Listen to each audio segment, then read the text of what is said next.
Alright y'all, today I'm going to be doing a movie collection video. Not Blu-ray collection video. I keep my DVDs and Blu-Rays together on the same shelf. You can fight me about it if you have a problem with that. Seriously though, I have a lot of series where I own it across multiple formats. And I watch it all on the same device anyway, so I might as well just keep them together. Anyway, with that being said, I don't have all of the movies in one place. I have some on the shelf behind me, and the rest are in various closets around my place. So we're going to go on an adventure here. We're going to go on multiple different filming locations. I'm probably not going to do all of this in one sitting, but anyway, let's get started. Starting with this shelf behind me, which is in alphabetical order. Starting with the numbers, we have 1917, really cool World War I movie, filmed to look like one continuous take. Really cool. Got this box set here, 28 days and 28 weeks later. You don't see a lot of box sets like this anymore. They typically will put like the whole series in one clamshell. Anyway, really cool zombie movies. Kind of kicked off the whole boom in zombies that I guess we're still kind of in. Anyway, that's the numbers. Alright, next up is the A's. And first up we have this 2-pack here. It's Absolution and Escape from Death Row. Found this at a yard sale. I love weird, like, shitty, obscure movies like this. And they actually turned out to be pretty good. Escape from Death Row has this really epic car chase in it. And Absolution is fucking awesome. Like, seriously, if you can... This one there. If you can track that movie down somehow, I would check it out. It's like a psychological thriller about a... like, Catholic school. Next up, we have Action USA. Super cheesy, like, low-budget 80s action movie. Very entertaining. Amazing action scenes, honestly. Like, crazy, huge explosions and car chases and crazy stunt work. Like, look at that. Car jumping over a bus. Oh, I don't need that ring light. Hang on, let me turn that down.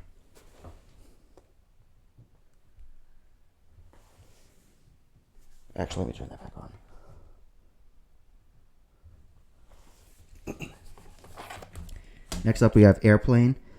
I got this from Blockbuster when they were closing down.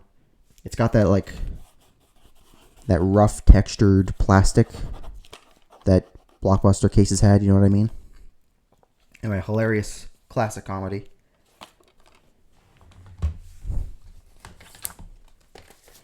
Next we have Alien and Aliens. I've only ever seen the first two. I don't really care about the rest. I'll probably check them out at some point now that they're on Disney+. I don't need to say anything about these movies. You know how awesome they are. Although I will say, I find especially with Alien, although a little bit with Aliens as well, it's one of those movies that the internet kind of likes to circle jerk.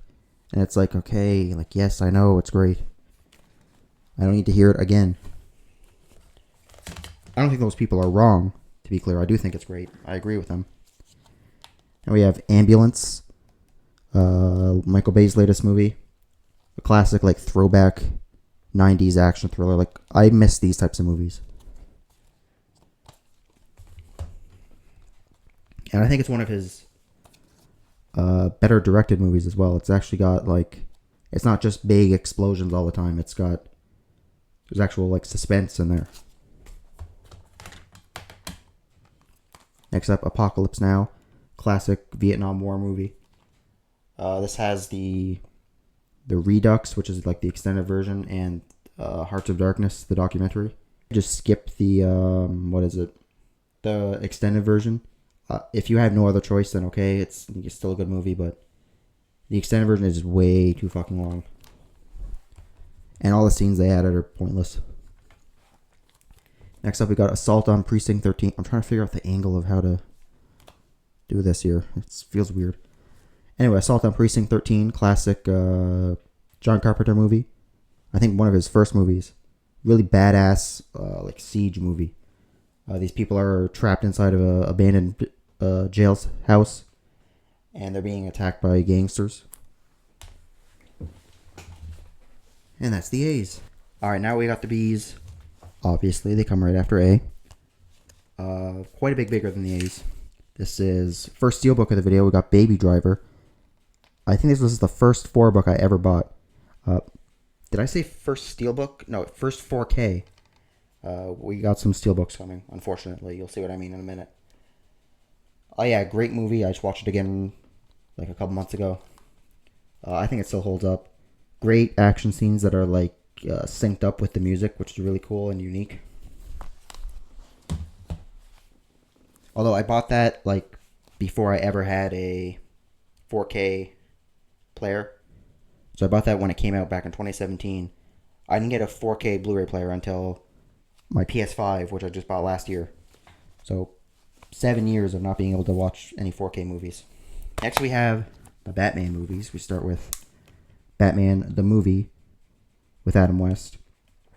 I love this movie. It's hilarious. It is a bit of a, I wouldn't say I love it. I like it a lot. It's a bit of like a one-trick pony, you know? Like, it's sort of the same joke over and over, like, but still a lot of fun. Next we have Batman, the 4-pack. I'm going to say it right now. I love Batman and Robin and Batman Forever. I grew up with those movies. I was born in 96, so they were like two of my favorite movies when I was growing up. And I still watch them a lot today. I understand why people don't like them, but I'll always love them. Next we have the Dark Knight trilogy. This DVD I've had since it came out when I was like 8 or 9 years old.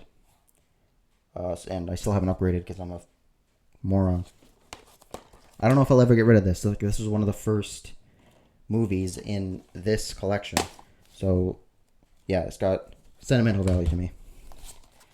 And we got The Dark Knight and Dark Knight Rises. I think The Dark Knight Rises is my favorite. It's a great like workout motivation of it movie. And then The Batman, the newest one, also on 4K. Fucking love this movie. It's like a gritty detective movie, but it's a superhero. Now we have The Beastmaster. Just look at that. Look at that fucking cover. It's kind of hard to see, I know, but look at that. You don't get this very often anymore, but they used to come with like little inserts like that.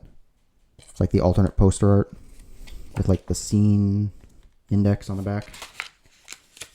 Really cool, super cheesy 80s fantasy movie if you're into that kind of thing. I'm a sucker for cheesy fantasy bullshit, so I love it. We have another double feature here. Ben-Hur and the Ten Commandments.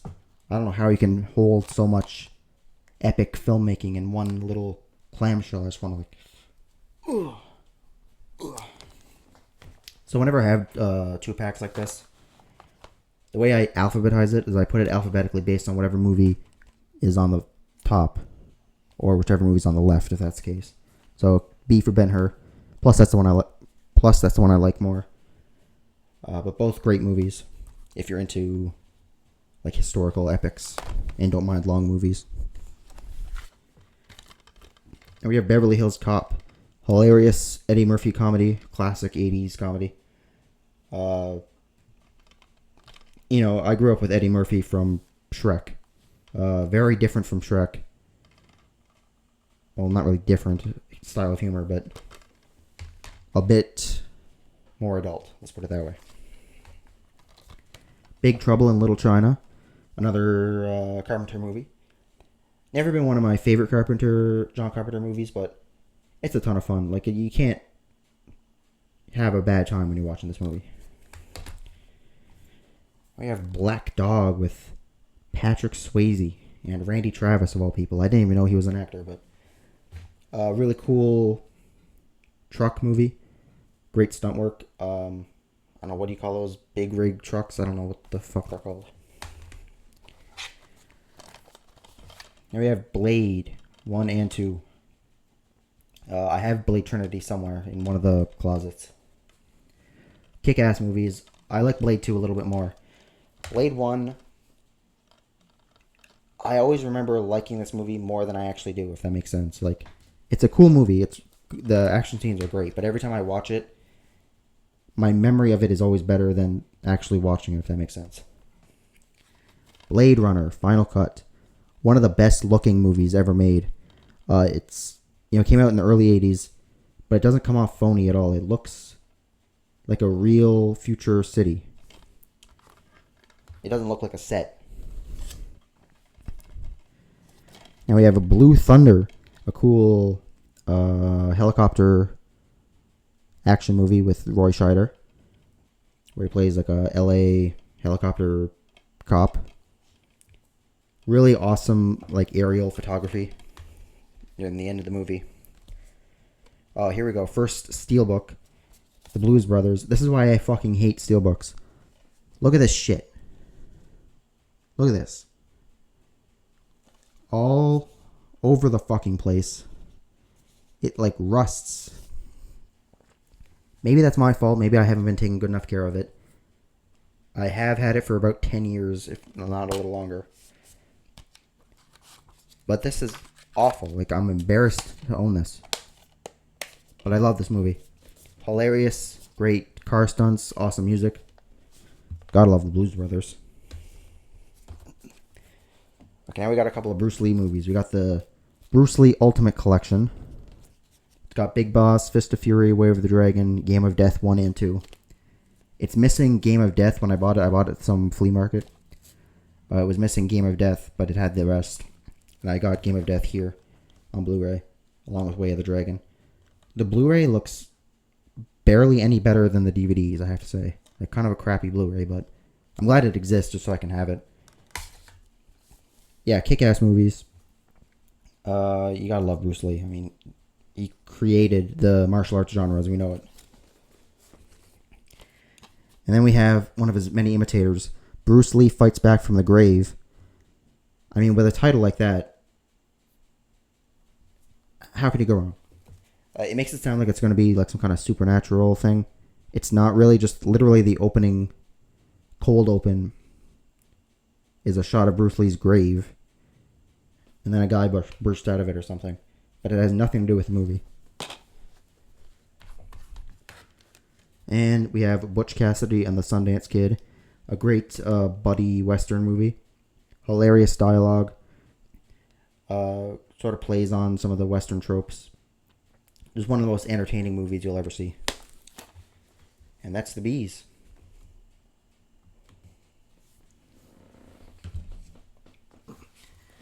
Alright, next up we got The Seas. Much shorter. We got The Cabinet of Dr. Caligari. Classic silent horror film. I fell asleep during this movie. Not because I think it's boring, I was just tired. So I didn't really see it. So I'll have to rewatch that at some point. We got Caddyshack. This movie's fine. I think it's a little bit before my time. It comes off a little dated, but it's got some funny moments. I have to one more thing I have to say about this movie. It should have just been these four guys. Like, there's a plot with some kid. I can never even remember his name. Like, it's so uninteresting and not funny. I don't even think it's trying to be funny, but I was expecting the movie to just be these four guys goofing around and playing golf, and it's not. I never thought I would criticize a movie for having too much of a plot, but yeah, that's one of them. Next we have Candyman. Classic 90s supernatural slasher movie. It's a movie that's got a lot of jump scares, but they're not like cheap and annoying jump scares. They actually work. Next we have Christine, another John Carpenter movie. It's interesting. It's a fun little movie. Not one of his best, but it's alright. It's hard to make a killer car movie scary and be able to take it seriously. Next we have Clash of the Titans. Classic Ray Harryhausen movie. Great. There aren't enough movies about Greek myths. I'm super excited for Christopher Nolan's Odyssey movie. But this is cool. It's got those classic stop motion special effects that are just like... They're just appealing. They look cool. They're fun to look at. Oh, we got another 4K here. cliffhanger, super intense opening scene that the rest of the movie never really lives up to. It almost feels like two different movies. But the rest of the movie is a lot of fun. Love the villain in that movie by John Lithgow. Just a ruthless badass. Next, you have Commando, classic Schwarzenegger action movies. This is like the pinnacle, the quintessential 80s action movie. This and Rambo 2. Next, we got Creepshow. George A. Romero, Stephen King collab here. It's a fun enough movie. I don't know if I would ever rewatch it, but I had fun watching it. It's a good Halloween type of movie. And we got another 4K, The Crow. One of my all-time favorite movies. Looks fucking phenomenal in 4K. This was the first 4K movie I ever watched. And wow, it looks amazing. And that's the C's. Alright, starting off the D's with a movie directed from the same director as The Crow. We got Dark City, another one of my favorite movies of all time. It comes in this clipper case thing here.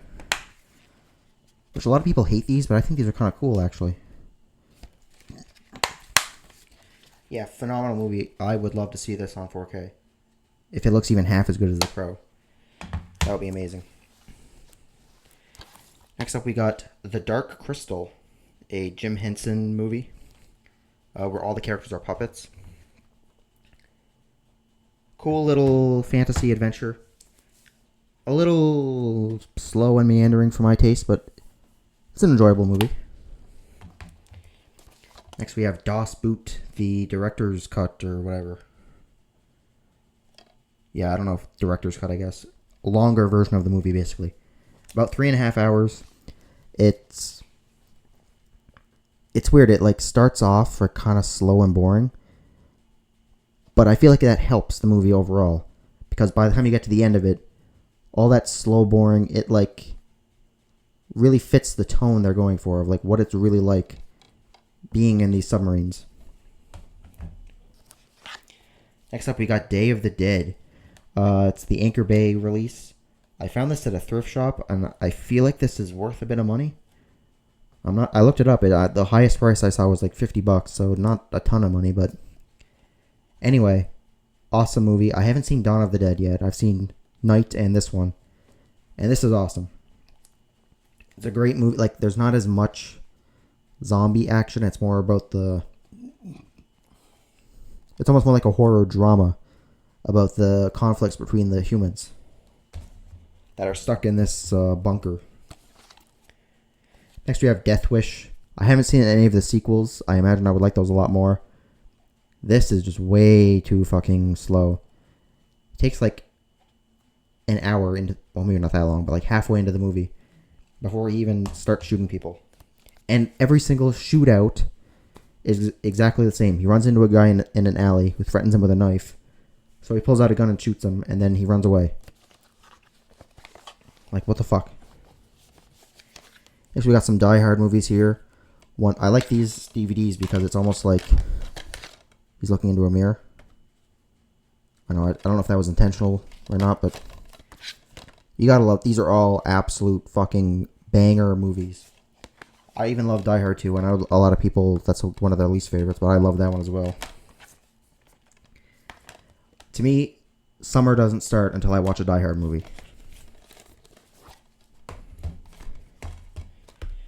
Next up, we got the Dirty Harry collection, the first 4. There's 5 in total. I don't have that one. I've never seen it. But just badass, dirty cop, Dirty Harry. Not dirty cop, a loose cannon cop, I guess is a better way of putting it. Yeah, I love these movies. It's like, when you think Clint Eastwood, like, this is the first thing that comes to my mind.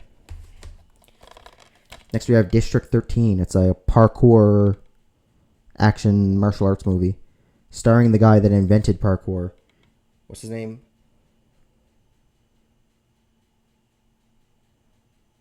David Bell. I think that's the guy's name.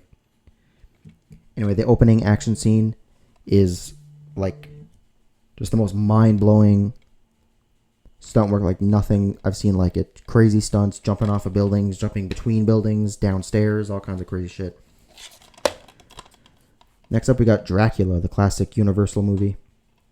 This also features the Spanish version of Dracula, which, on a technical level, filmmaking-wise, I would say it's superior. I prefer this version. Just a classic. It's one of the most atmospheric movies I've ever seen. It's a kind of movie where, like, the fact that it's so old and so dated almost makes it better, in a way, because it just makes it creepier. And then we have Bram Stoker's Dracula by the Coppola movie. Also a phenomenal movie. I feel like this was maybe the origin of like the sexy, seductive vampires. I don't know if that's actually true. I could be talking out of my ass right now, but yeah, great movie. One of the best looking movies ever made. Then we have Dragon Lee versus the Five Brothers. It's one of those like slim case martial arts movies. The title, The Five Brothers, makes it sound like it's a blaxploitation movie, but just a cheesy kung fu movie. I love these. I can't get enough of them. Although the thing is, some of these movie titles are so like interchangeable, they just use the same like couple of words over and over, that when I'm like at a thrift store or pawn shop and I see them, it's hard to be like, do I have this one yet or not? Anyway, that's the D's. Alright, now with the E's, we got Eight-Legged Freaks. Another one of those clipper cases. Like, because the inside, you get pictures. Isn't that cool? And I bought this at a Value Village, and this was in it. A coupon for a subscription to Teen People magazine. That doesn't scream early 2000s. I don't know what does. Another part of the reason I love buying these at thrift stores is you sometimes get like cool little things like this in them. Anyway, I loved this movie as a kid, and it's just oh shit, that was loud. My audio just peaked there. Just like a cheesy, fun movie.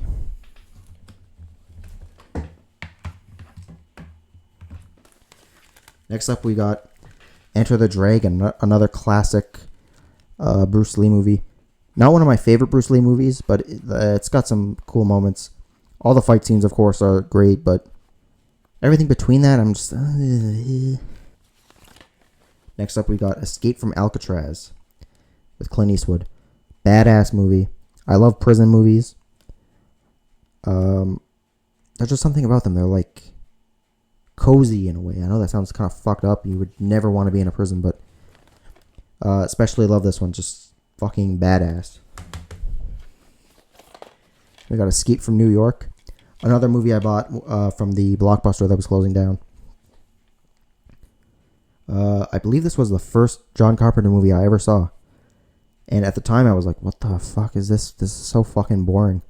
I was like 13. I didn't, give a shit about anything. But yeah, now I've grown to really love this movie. It's like that oppressive atmosphere that I really like. Then we've got The Evil Dead. This when I was like first starting to get into horror movies. This is one of the first ones I bought. And I knew of the Evil Dead series, mainly the second and third one, which are more like comedy based. So I watched this expecting a comedy, and there's kind of some funny moments. I'm not even sure if it's intentionally funny, but it's one of those movies I watched and I'm like, what the fuck did I just see? Got Excalibur, an epic fantasy movie, basically just like a retelling of the King Arthur legend, from director John Boorman, who did The Deliverance. Really cool movie if you're into that type of medieval sword and sorcery type thing. And then we have The Exorcist. I remember my first time ever seeing this movie was back in college. I watched it on Halloween night with a couple of friends. And it was so good. I got so wrapped up in the movie that I forgot there were other people in the room with me. I always knew it as the scariest movie ever made. But I wasn't expecting it to have fleshed out characters and a good story, and you actually are invested and give a shit about it. So yeah, great movie. One of the best movies ever made. And that's the E's. Alright, starting the F's off, we got another double feature cheesy old kung fu movie. Fist of Fear, Touch of Death with starring Bruce Lee, and Young Tiger starring Jackie Chan. Hang on, I got the fucking DVDs all falling off here, you know what I'm saying? Alright. The Bruce Lee movie, fucking terrible. It's basically one of those documentary movies where it takes scenes from Bruce Lee's movies when he was a kid and just like puts that all together as if it's a documentary about his life. So fucking boring. And Young Tiger, much better, much more entertaining, more of what you expect out of this type of movie. Jackie Chan is not the star. He actually plays like a villain in the movie, which is rare for him. So he's not in the movie a ton, but it's fun enough. I don't remember much about it, but another double feature, blaxploitation feature. We got Black Cobra and The Final Come Down, starring Billy D. Williams. Haven't seen Black Cobra yet. Final Come Down I've seen a couple times. A blaxploitation movie, but it tackles it more like most of those types of movies I've seen are more like action based, where a tough black guy goes beating up white people. Black Cobra takes it more seriously and treats it like a drama for the most part. It's actually not bad. I think some of the dialogue is a little heavy-handed, but it's entertaining enough. You have Jet Li's Fist of Legend. This is actually sort of like a loose remake of Bruce Lee's movie Fist of Fury. And yeah, it's basically the exact same plot. Really cool fight scenes in this movie. I only saw this once, like 4 years ago or so. I don't remember it super well, but I remember liking it. Next up, we got Flash Gordon. One of the cheesiest fucking sci-fi movies you'll ever see. 80s sci-fi movies. But a ton of fun. If you're into that type of thing, like, I highly recommend this. Next, we got another Universal classic here. We got Frankenstein. One of the most difficult internal debates of my life. Do I like Frankenstein or Dracula more? Depending on the day, you know, I might say either one, but for today, I'm going to say I like Dracula more. But this is also phenomenal. Like, if you've never been into, if you want to get into older movies, those are two that are good, easy ways to get into it because they're short, and especially this one I think is more fast-paced. I would recommend this one over Dracula. It's a bit more fast-paced, and I think it would be more entertaining for someone who's not used to watching like black and white movies. And we got The French Connection, classic, badass cop detective movie. Epic car chase scene, just very like intense, like gritty movie. Now we got a bunch of Friday the 13th movies. I'll go over my takes over those really quick. First movie I think sucks. Quite frankly, I don't think it's very good at all. Part 2, quite a bit better. I find this a lot more entertaining. Part 3, this actually comes with 3D glasses. And watching it in 3D, surprisingly, it actually kind of works. It works better for like background stuff. Like if a person's like walking behind a table, the table will look like it's like popping out of the screen. But yeah, this is a bit more entertaining. Like it's more of what you expect from that type of thing. Part 4 is by far the best one I've seen so far. I don't think most people will disagree with that. Part 5 I think was a huge disappointment. I don't care that the killer isn't Jason. My problem is that the kills are so fucking lame. It's the type where like he'll reach up with a machete like this. It'll cut to the person screaming like ah, and then like you'll just cut to like a splatter of blood on the ground. Like it's so fucking lame. And then part 6, Jason Lives. The kills are a little bit better, but overall this movie is a lot more entertaining. I think I like this second best to Final Chapter. Oh shit, I'm falling over here. Anyway, that's the F's. Alright, we got the G's here. Starting off with Galaxy Quest, a movie I grew up with, and you know I didn't get the humor. I didn't know what Star Trek was back then, but this movie's hilarious. And just a lot of fun. I don't know. It's Galaxy Quest. The Getaway, classic, badass.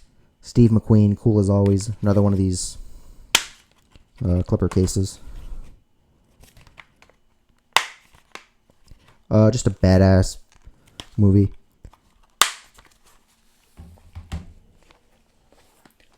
Next we have the Godfather collection. First two are classics, some of the greatest movies ever made. Third one kind of sucks. I don't hate it as much as everyone else does, but I usually just don't watch it. The story ended at part 2. That's where it ended. It's done. Alright, we got a couple Godzilla movies here. We have Godzilla 1998. One of my favorites as a kid. It's one of the few movies that I watched a lot as a kid that I watch now, and I'm like, it's okay. I still get in the mood to watch it every once in a while. I'm like, I feel like watching that. It's entertaining enough. Next we have the Godzilla 2014. I fucking love this movie. I know a lot of people don't like because there's not enough Godzilla, and fair enough, but I think like the few parts of Godzilla that you get are some of the most cinematically epic looking things I've ever fucking seen in my life. And then we have Godzilla vs. Kong. Just, I can't even imagine something being more badass. The Goonies, childhood classic for many people of the 80s. I didn't grow up with this movie. I saw it for the first time just a couple months ago. It's a fun little movie. It's actually pretty funny. Not one I would choose to rewatch a lot, but you know, it's a good movie to show to if you want to watch with, like, if you have kids or something. Next we have The Great Escape. One of the greatest movies ever made, if you ask me. Just like, again, prison movies, man. I don't know what it is. They're just so cozy and comforting, as long as they're not too like intense. But this one, like, getting to see all these characters like plan their breakout, like, and they're trying to hide it and keep it secret from the Nazis. It's fun. Then we have Gremlins, another classic 80s movie. Just a super fun movie. Like, it's very entertaining. Amazing, like, special effects, animatronics on the Gremlins themselves. I love this movie. And as everyone always says it's a great movie to, as like an entry horror movie for kids. I remember seeing this when I was a kid and I thought it was badass. And that's the G's. Alright, we got the H's. Starting with Half Past Dead, the first Steven Seagal movie, and definitely not the last. I can't defend this movie. Like, it's fucking stupid, but it's so much fun to watch. This is another, like, mandatory summer viewing for me. And it's got, what's his name? Yeah, Ja Rule in it. Killer rap soundtrack. Just screams early 2000s cheese, and I'm here for it. Next we got the one, the only, the classic, Halloween. The thing I love about the Scream Factory movies, if you get the slipcover, they have the like reversible covers, so you can get the commissioned artwork plus the original, which I think is really cool. Classic movie. I don't find this movie scary at all, to be honest, or even really all that suspenseful, but I absolutely love the atmosphere. Perfectly, like, you feel like you're there. Then we have Halloween 2 and 3. Halloween 2, decent follow-up. It's a bit more fast-paced, more carnage-inducing, but it's fun. Halloween 3, I actually think is pretty good. I know a lot people hate that movie, but I think it's good. I like it. It's got some, like, shockingly, like, fucked up gore scenes in it that I was like, whoa! Happy Gilmore and Billy Madison. Classic if you're a kid of the 90s. You love these. I hope you do. Billy Madison is a shitty movie. Like, objectively, if you look at it, like, production-wise and just the lighting, it looks so cheap and phony and stupid. But it's still funny. Happy Gilmore feels like a real movie. And it's even funnier. Next up, we got Hellboy. Apparently, a lot of people hate this movie, too. I don't get it. I think it's fucking awesome. I don't know if it's accurate to the comics or not, but it's a Guillermo del Toro movie. Visuals, atmosphere, top notch. I love it. And then we have Ang Lee's Hulk movie, the full screen DVD. Of all the movies that I own currently, this is the first of this whole collection behind me that you see. I will never get rid of it, even though it's full screen. Normally, a full screen DVD, I'm like, get that shit out of here. I don't ever want to see it again. I don't even want to touch it. But I'm never going to get rid of this, even though I have the widescreen DVD now. Yeah, well, not only do I have sentimental value for the DVD itself, but I loved the Hulk when I was a kid. And this movie, I saw it in theaters. It was loud as fuck. I had my ears covered like the whole time. But it was fucking awesome. The Hulk scenes in this movie, like the Hulk action scenes, have never been matched. The MCU can fuck off. Like, it's nowhere near as good as this, in my opinion. And then we have The Hunchback of Notre Dame, the silent film version. Pretty good movie. I don't have a ton of experience with silent films, but this is one of the few that I like, and I've actually seen it multiple times. So yeah, if you don't have a lot of experience with silent films and you want to jump into them, this is a decent one to start with. That's the H's, and I am running out of breath.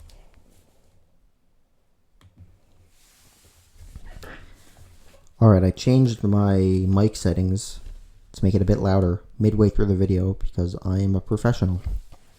Next up we got I'm Gonna Get You Sucker, a parody of blaxploitation movies made by Keenan Ivory Wayans and starring a bunch of actual blaxploitation stars. Look at that shit-eating grin he's got on the cover. I saw that and I'm like, this is gonna be fucking awesome, and it's hilarious. Next we have Inglourious Bastards, not the Tarantino movie. This is an Italian-made movie that I guess Tarantino was a fan of and inspired him to make his own World War II movie. It's basically like a loose remake of The Dirty Dozen. Except, I don't think there's 12 of them, there's like 5. Invasion USA, badass Chuck Norris movie. That cover is probably one of the most famous images of Chuck Norris to exist. Of him holding the 2 guns. Yeah, fucking awesome action scenes in this movie, and the stunt work is all phenomenal. One of the most entertaining Chuck Norris movies. I like Chuck Norris. He's just got this like swagger and confidence to him that I just find so badass, even if he's not the greatest actor. Let's be real. The Invisible Man, another Universal classic. It was a line of cover arts from Walmart. It's glow in the dark. Glow in the dark doesn't work very well, but on the inside you got the actual cover art. Really cool movie.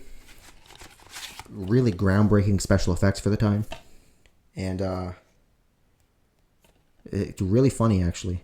Although I know this is an old movie and the standards were different back then, but it's really not a horror movie. There's nothing horror about it.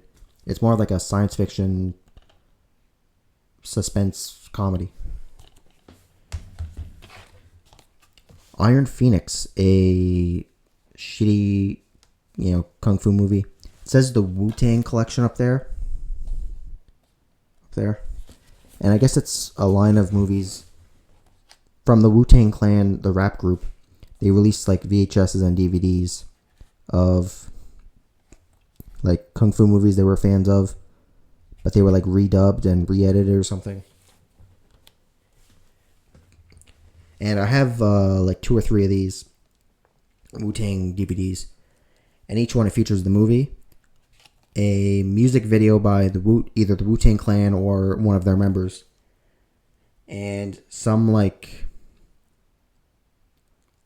actual martial arts demonstration. Oh, and a bunch of fight scenes from other Wu-Tang movies. So I'm always on the lookout for more of these.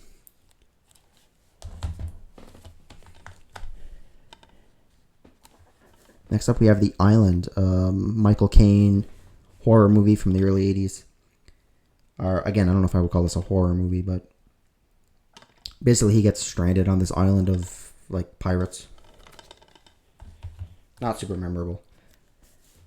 Movie that is very memorable. It's a mad world. An epic, I guess we call it an epic comedy. It's like 2.5 hours long.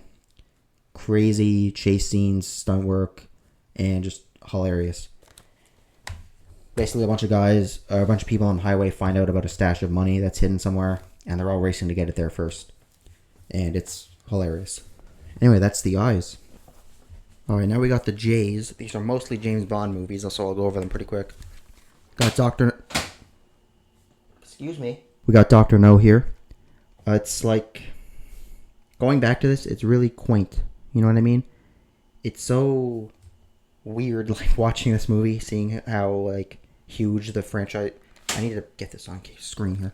How huge the franchise became based off of this. Really interesting movie. We have another steelbook here for Marshall with Love. This one's not doing too bad, actually. There's a bit of scratches, but it's not, like, rusting. It's not, like, real... It's more plasticky.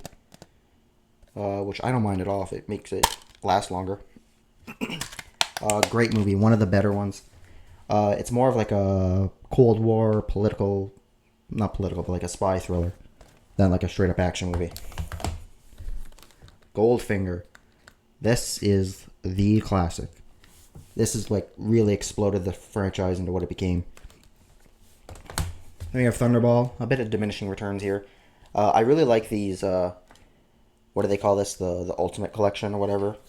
Where they all have this style of cover art. Just as a collector's sake, I kind of want to get all of them. They all look like that. And I love it when they come, DVDs used to come with shit like this. Like, ads for other movies you can buy. It's pretty cool. Anyway, the movie, Thunderball. Not one of the best, but it's alright. You Only Live Twice. Another really cool looking steelbook. I think this one's pretty underrated.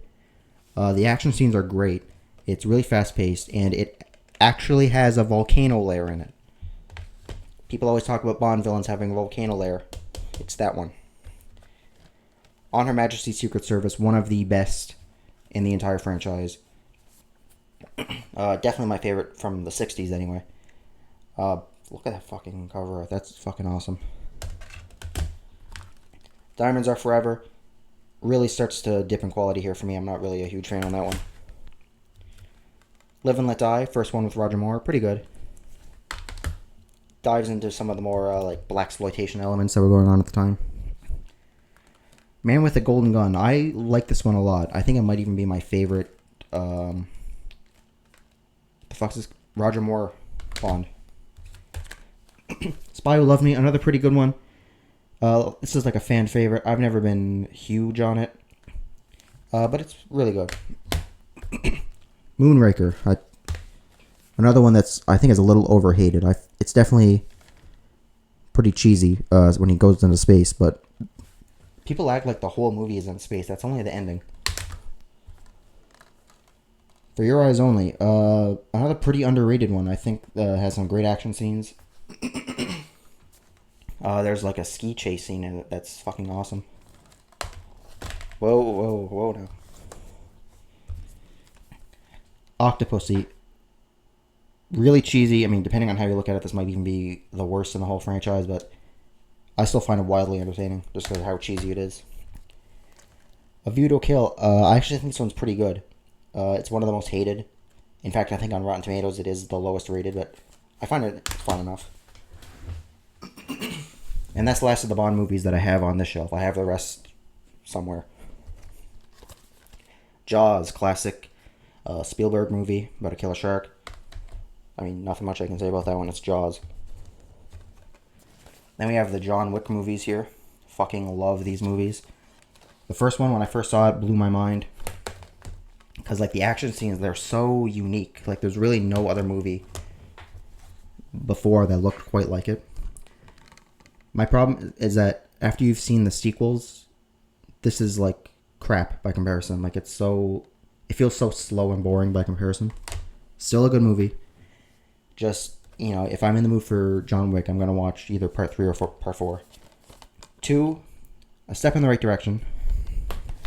but the action scenes in this one are good, but they're probably my least favorite in the whole series. Just something about them, they don't like hit hard enough, you know what I mean? Then 3 and 4 are fucking just phenomenal. I think my favorite fight scene in the whole series is in part 3, when they're at the hotel and he's fighting those guys with the body armor. And now we got a bunch of Jurassic Park movies. We got the first 2 on DVD. I like the second one a lot. I don't think it's as good as the first one, but it's pretty good. It's got a lot of the classic Spielberg suspense. And we got Jurassic Park 3 in this weird little tin. It comes with a stand so you can actually like stand it up. Like that. That's pretty cool. It's a bitch to put on your shelf though. Yeah, they come in like a tin and like the discs are like in the sleeve. I love this movie. I saw it in the drive-in when I was 5. And just being like, holy shit, I gotta see a Jurassic Park movie in the theater. Oh my god. And I love this movie. It's really fast-paced and like intense. And it's just entertaining. I don't know, I like dinosaurs. Like, what do you want? And Jurassic World, another super entertaining movie. It's dumb, but it's a lot of fun. And that's the J's. Probably the biggest stack so far. Look at that. Alright, now we got the K's. Really short pile here. We have Kelly's Heroes / Dirty Dozen. Dirty Dozen, that's what I mainly bought this for, but Kelly's Heroes is pretty good too. Dirty Dozen is like a classic World War II action movie. Get a bunch of people who are about to be hung and have them pull some crazy mission. Kelly's Heroes, I don't know what the terminology is, some soldiers find out about a stash of Nazi gold and then they formulate a plan to try and steal it. We have a 2-pack, Killers from Space and Phantoms from Space. I love that outfit on Phantom from Space. He looks like that emoji that does this, doesn't it? Anyway, Phantom from Space was I don't know, kind of slow paced and boring, but Killers from Space, super cheesy. Just ridiculous low budget kind of nonsense you expect and want from these like 50s B movies. We got a couple of Kong movies here. Got King Kong, the original, in glorious black and white, it says up there. This is another movie that if you're like wanting to get into older movies, I'd recommend this. It's like really entertaining and the special effects obviously are dated, but they're fun to look at. Kong Skull Island, a much more set in the Vietnam era, really captures the atmosphere of that time really well, and it's just a fast-paced, entertaining movie. Oh boy, get ready for this title: Kung Fu Zombie. Yeah, another ridiculous kung fu movie with zombies in it.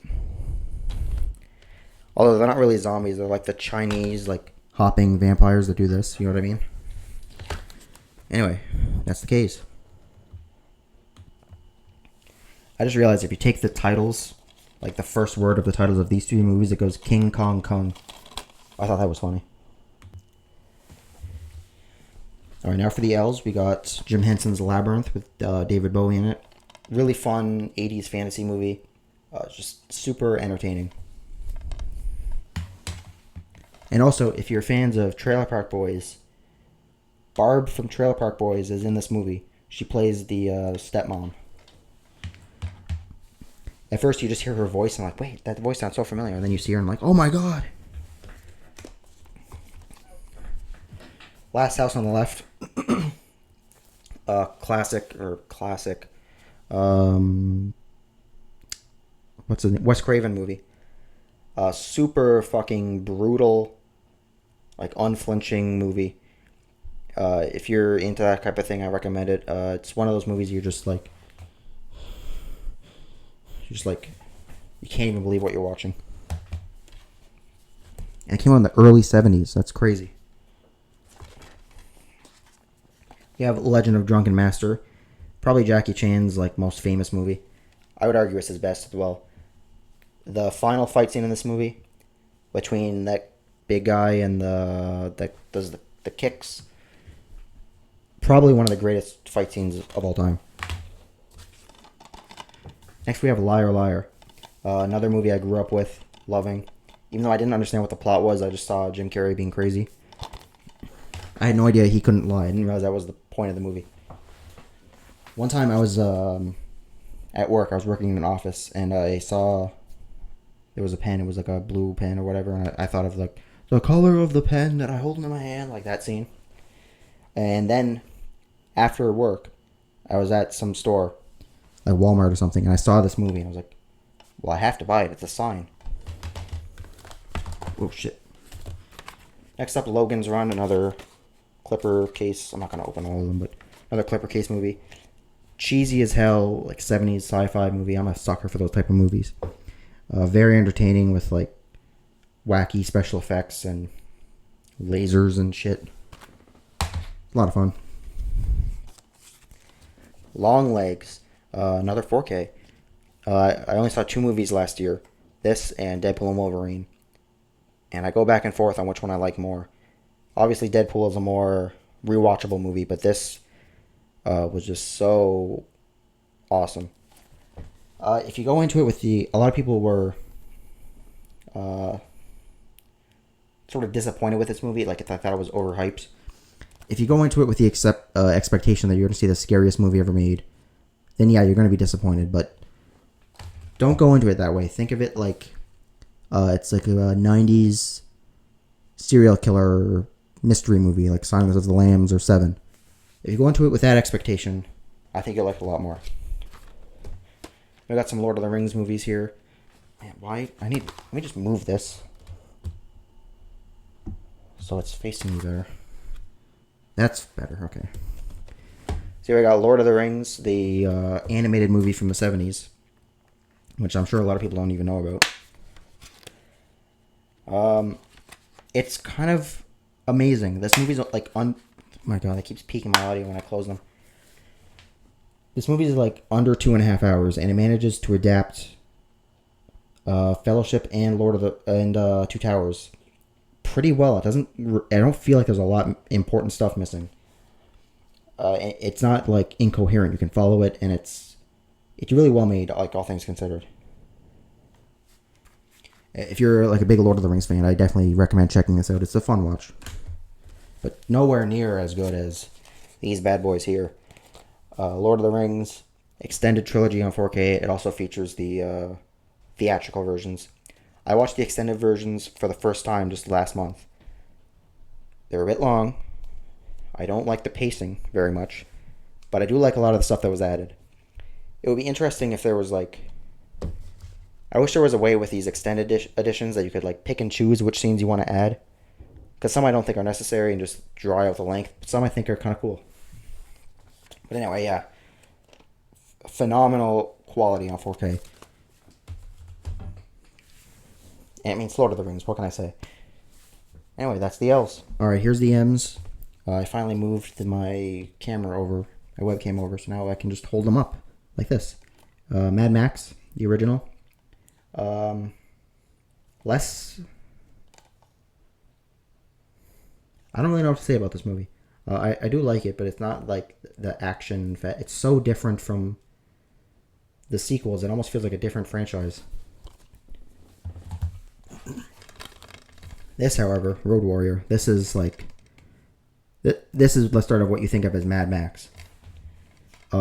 Just fucking badass movie. It's cool, like, visual storytelling, too. Like, there's not a lot of dialogue, unless there really needs to be to explain what's going on. It tells so much with the visuals. It's just, like, it's a work of art. Mad Max Thunderdome. A lot of people hate this movie. I don't know. It's definitely my least favorite of the first four. I haven't seen the newest one yet. But I don't dislike it. It's good. It definitely does feel a little watered down. Compared to the first two, especially Road Warrior. But I still think it's a lot of fun. Next up, The Magic Sword. Another super cheesy fantasy movie from the 60s. But really entertaining. Like, cheesy as hell special effects, the acting, everything is just so like.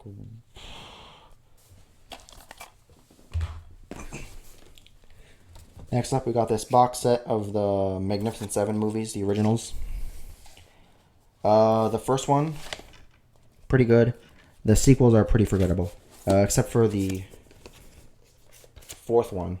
I like that one the best because it has Lee Van Cleef in it, and it's just a much more memorable movie. Did I just say Magnificent Seven is pretty good? No, it's fucking good. If you're a fan of old westerns, I definitely recommend that one. And we got some Mission Impossible movies. The first three are in this box set here, and then the second three, I guess you could call it. Bought those individually. Haven't seen the seventh one yet, but love all these movies. I think they just keep getting better. Money Train. I watched the trailer for this movie, and it looked right up my alley.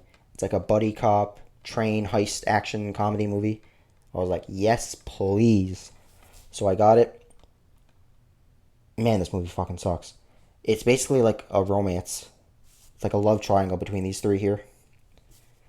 The heist is like, it's not set up, it's not planned at all. He sort of presents the idea and then like, it's forgotten about, and then they just like sort of fight over this girl. The action scenes are good. When it's funny, it's hilarious. But the whole like middle hour of the movie is so it's like, it's not bad, it's well made for what it is, but it's, I don't want a romance. I want fucking trains and robbing shit. Monty Python's Meaning of Life. One of the worst fucking condition DVDs I own. It's got this paper shit stuck to it. And this is from a military-based library. But I found it in a Value Village. I'm expecting any moment now some SWAT team to kick in the fucking door. Like, where's our fucking movie? Yeah, hilarious movie. It's not even... Did I even say what it's called? It's Meaning of Life, Monty Python. It's like a sketch comedy movie. It's not really plot-based, but it's really funny. The Mummy, the original with Boris Karloff. Another one of those glow-in-the-dark slipcovers from Walmart. Never been one of my favorites of the Universal movies. The opening scene where that guy starts laughing and going insane is fucking awesome. It's one of the best scenes in the whole franchise. But the plot, it just feels like a not as good version of Dracula, basically. Then we got the Mummy trilogy with the Brendan Fraser movies. Absolutely love the first movie. Probably, it might be my favorite movie of all time. I don't know. I'd have to think about that. My answer would probably change all the time. Second one, I also love. Not as much, but it's a lot of fun. And the third one, I saw that in theaters. I was 12. It was the summer. It was like a Monday afternoon, so there was nobody fucking there except me and my friend I went with. And I've always liked this movie. It's definitely not as good, but it's a lot of fun. And that's the M's. Alright, so I got N, O, and P all in one pile here because there's so few of them. Next up, we got The Nice Guys. First time I saw this movie, I was like, what the fuck? What's the big deal? I don't know, it's kind of funny. Second time, I thought it was a lot funnier. I definitely like this movie.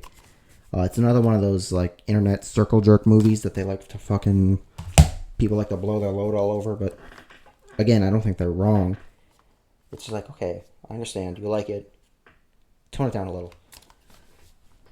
Nightmare Before Christmas. One of my favorite animated movies. Amazing visuals. Catchy as hell songs. That's about it. Ocean's 11, one of the coolest movies ever made. These guys rob a casino in Las Vegas. That's the coolest thing I've ever heard. Next we have another 4K, The Patriot with Mel Gibson. It's sort of like Braveheart, but set during the Revolutionary War. Which is, I like that time period. It's interesting. I like seeing movies set in that, even though you don't really get a lot of them. Just a badass fucking movie. The Phantom of the Opera, probably my favorite silent film. It's one of the few I actually like really like and go back to rewatch.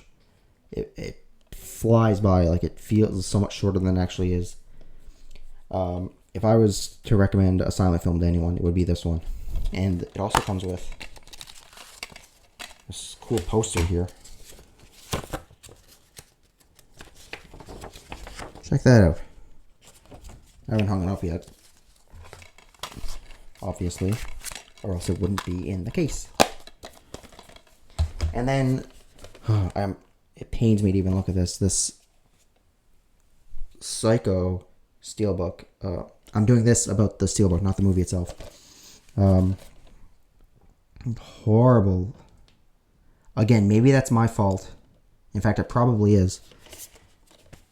But none of my other steelbooks look like this. This line that Universal came out with.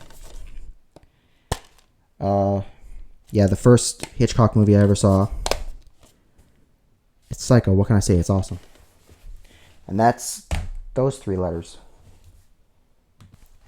Alright, now we're with the R's. We got Raging Bull. Classic Scorsese movie. Just a phenomenal movie. I love watching movies of people like... It's going to sound fucked up. Of people like... They have everything and then they lose it. That's what basically... Any movie about that, I just find it very powerful. If it's made well. We have Red Dawn. A cool movie about the Soviets invading the U.S. during the Cold War. Yeah, this movie was actually a lot better than I was expecting. And again, check this shit out. It comes with like a whole book. Look at that. Next up we got Rat Race, another classic from my childhood. I absolutely loved this movie back then. I don't love it as much now, but it's still really funny. Just a fun adventure. It's almost like a unsanctioned remake of It's a Mad, Mad, Mad, Mad World, which we just saw in the eyes. The Rock. One of the best 90s action movies. Like, what I'm looking for in 90s action movies, this delivers full force.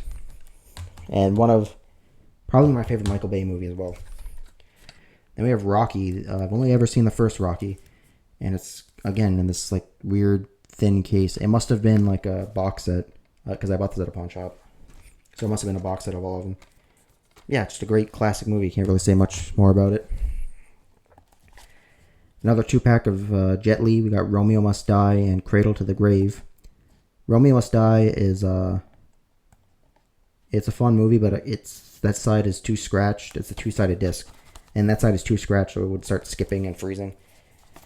Cradle to the Grave. I have a bit of a story about this movie. So I had this friend in middle school who was like a notorious pathological liar. So anytime he'd say anything, I'd be like, yeah, okay, whatever. Like, I don't believe you.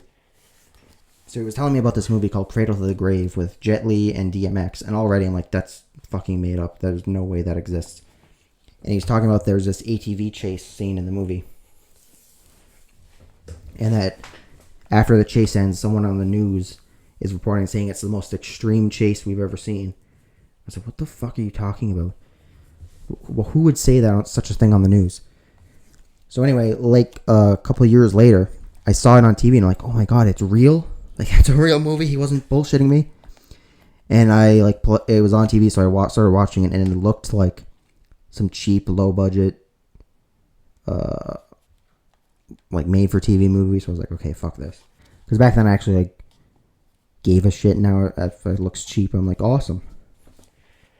And then I was at, like, some pawn shop, like, just a couple of years ago, and I saw this, and I was like, I have to fucking get this.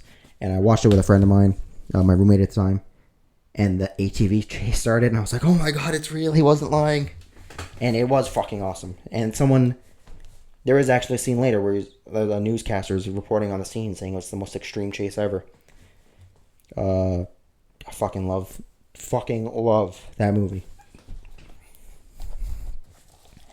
Next up, we got Runaway Train. Really underrated, like 80s action movie about these 2 guys who escape from prison and hop aboard a runaway train. And that's the R's. Alright, next up we got the S's. Probably, I'd say this is the biggest stack on that shelf. So, we got Scarface. Classic gangster movie with Al Pacino. The Seawolves. This is kind of like another take on the Dirty Dozen. It's a similar style of like the plot is similar. And it has another like big badass siege scene at the end. It's a pretty fun movie. We got this Sergio Leone box set here. It's got the Dollars trilogy and Duck You Sucker, also known as A Fistful of Dynamite. I don't know why they chose to include that one and not Once Upon a Time in the West. But anyway, Duck You Sucker it's alright. It's kind of forgettable. The Dollars trilogy, of course, is classic. The 7-Up's a badass car chase scene, one of the best ever. And it's another Roy Scheider movie where he plays a cop. Just a cool movie.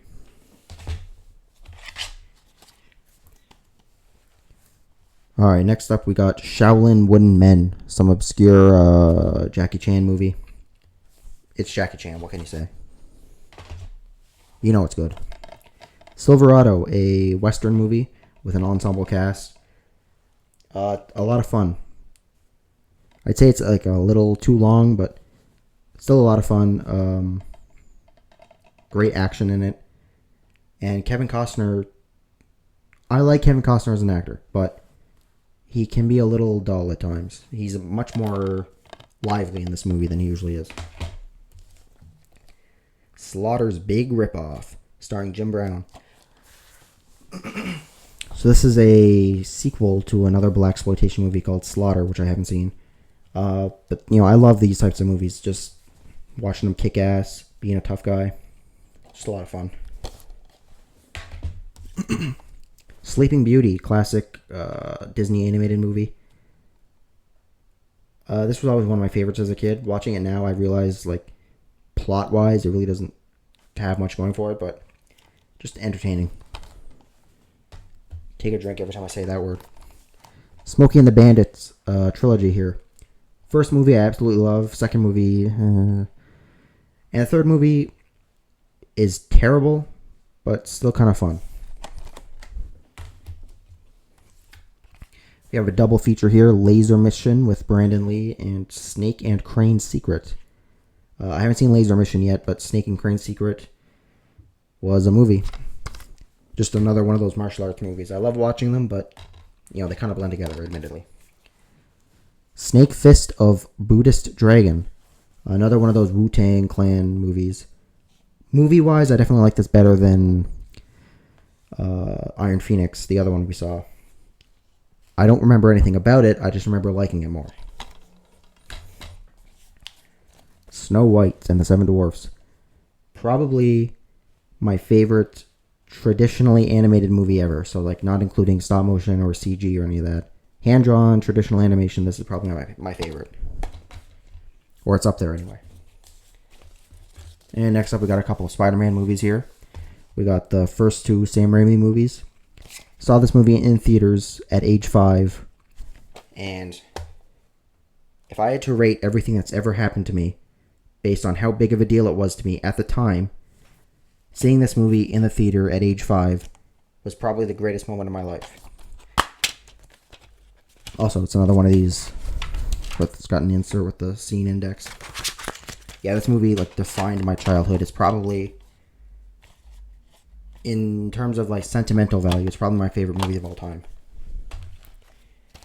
Then we have Spider-Man 2.1, just an extended version of Spider-Man 2. The extended scenes, some of them are cool and, like, they add a little bit, and others are just kind of pointless. Like that scene where he's in the elevator and that guy walks in and it's super awkward. You know, it's kind of funny in the original, but in this, it's like way longer and just way more awkward. Where the guy turns out to be some kind of like advertising executive and he's trying to like work with Spider-Man. It's so fucking stupid. And we have Spider-Man Far From Home and Spider-Man No Way Home. These are the only MCU movies I own. Not because I hate the MCU, they're just the only two that I happen to own. This one is a lot of fun. And this was just a nostalgia masterpiece. This is Spinal Tap. hilarious rockumentary. Just super funny, so quotable, and just endlessly rewatchable. And we got a couple of Star Wars movies here. Got the original complete saga. The only Star Wars movies that really matter, in my mind. Everything else is fan fiction. Some of it's really good fan fiction, but it's fan fiction. And then we have Force Awakens and Last Jedi. I absolutely love Last Jedi. Force Awakens is pretty good. I don't own any of the others yet. I even like Rise of Skywalker to an extent. It's fun, but holy fuck, it's dumb. We got this Steve McQueen collection here. It's got Bullet and Papillon. Bullet is what I bought it for, but Papillon is another prison movie that's fucking awesome. Although it is one of those movies that is it's too long in the sense that the main story feels like it's wrapped up, but then it just keeps going for another half hour. And it's like, what the fuck is going on here?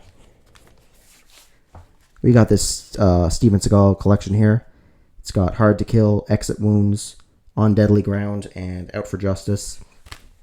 Hard to Kill, not bad, typical Steven Seagal stuff. Exit Wounds, super cheesy early 2000s movie, which, I love those. On Deadly Ground, hilariously awful. Like, when you think of, like, the most stereotypical Steven Seagal movie, this is the one that comes to mind. And Out for Justice is a fucking badass banger of a movie. Probably Seagal's best fight scenes. And we've got The Sting in this best of 1970s collection. It opens up like this, which is pretty cool. It gives you a bunch of facts about the 70s. And we've got Blood of the Dragon and The Street Fighter and Return of Street Fighter. I have this under S just for Street Fighter. More Kung Fu movies. I love them. And that's the S's.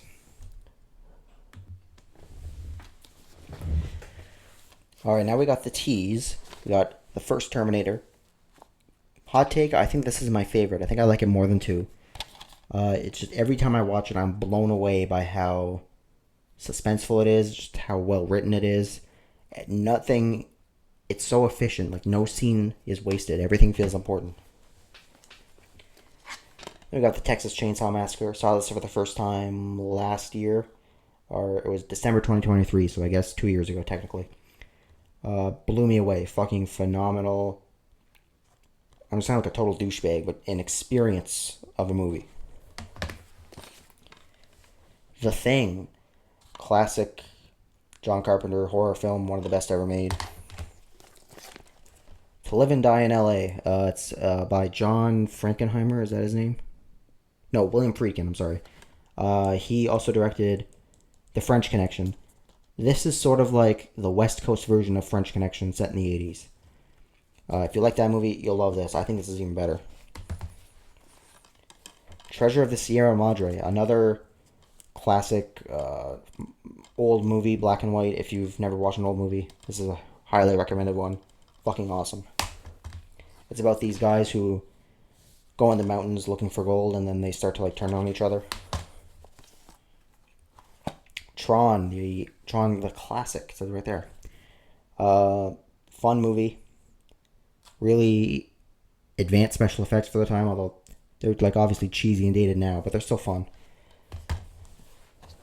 And we got Troy, the director's cut, one of my workout idols right here. Brad Pitt's physique in this movie is one of the things that inspired me to start hitting the gym. That's the tease.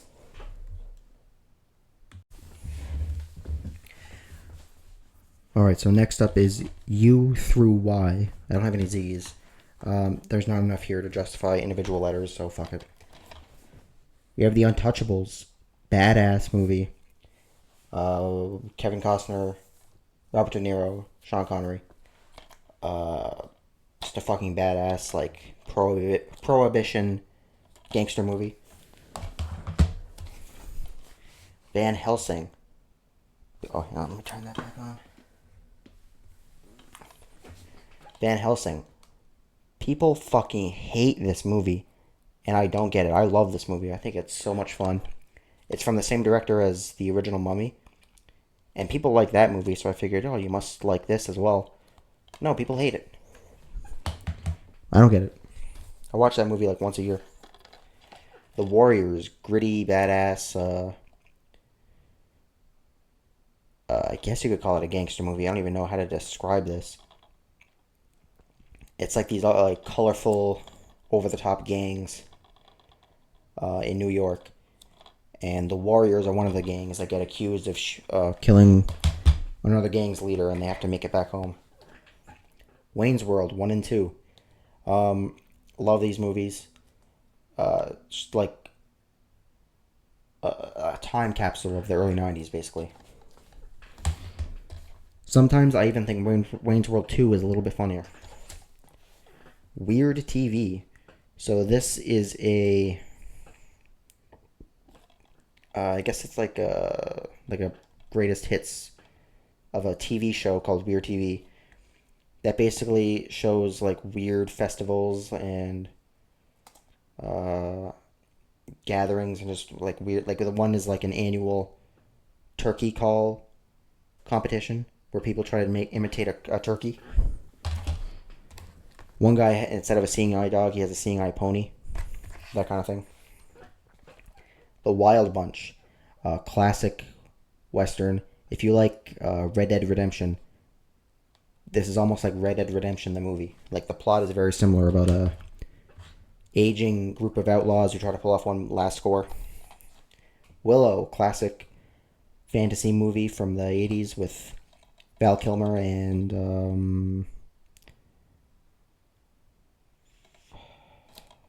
the short guy. Warwick Davis, that's it. A lot of fun. Willy Wonka and the Chocolate Factory, a classic. As a kid, I liked Charlie and the Chocolate Factory better. I haven't seen that one in many, many years, but this one, I love this movie. Wizard of Oz. Great, iconic classic. Catchy songs, funny as hell. Just one of the few movies I watch, and I cry every time I watch this movie at the end. The Wolfman, another glow-in-the-dark Universal movie. There's the actual art there. Great movie, a very sympathetic villain, or not villain, I guess. Sympathetic monster. He's just a regular guy. He doesn't know he's a monster. He doesn't want to be a monster. Young Frankenstein, classic Mel Brooks movie. Really funny, probably one of the best parody movies ever. Not necessarily the funniest, but the best. Because it so perfectly captures the feel of like the old Universal horror movies that it even has a title that's similar. If you were to put this side by side and start watching it, you would think it's an actual like movie from the 40s until they start making jokes and they're like, oh, okay, it's a comedy. This is one of the weirdest ones in my collection. It's The Young Master with Jackie Chan, and it comes in this sleeve.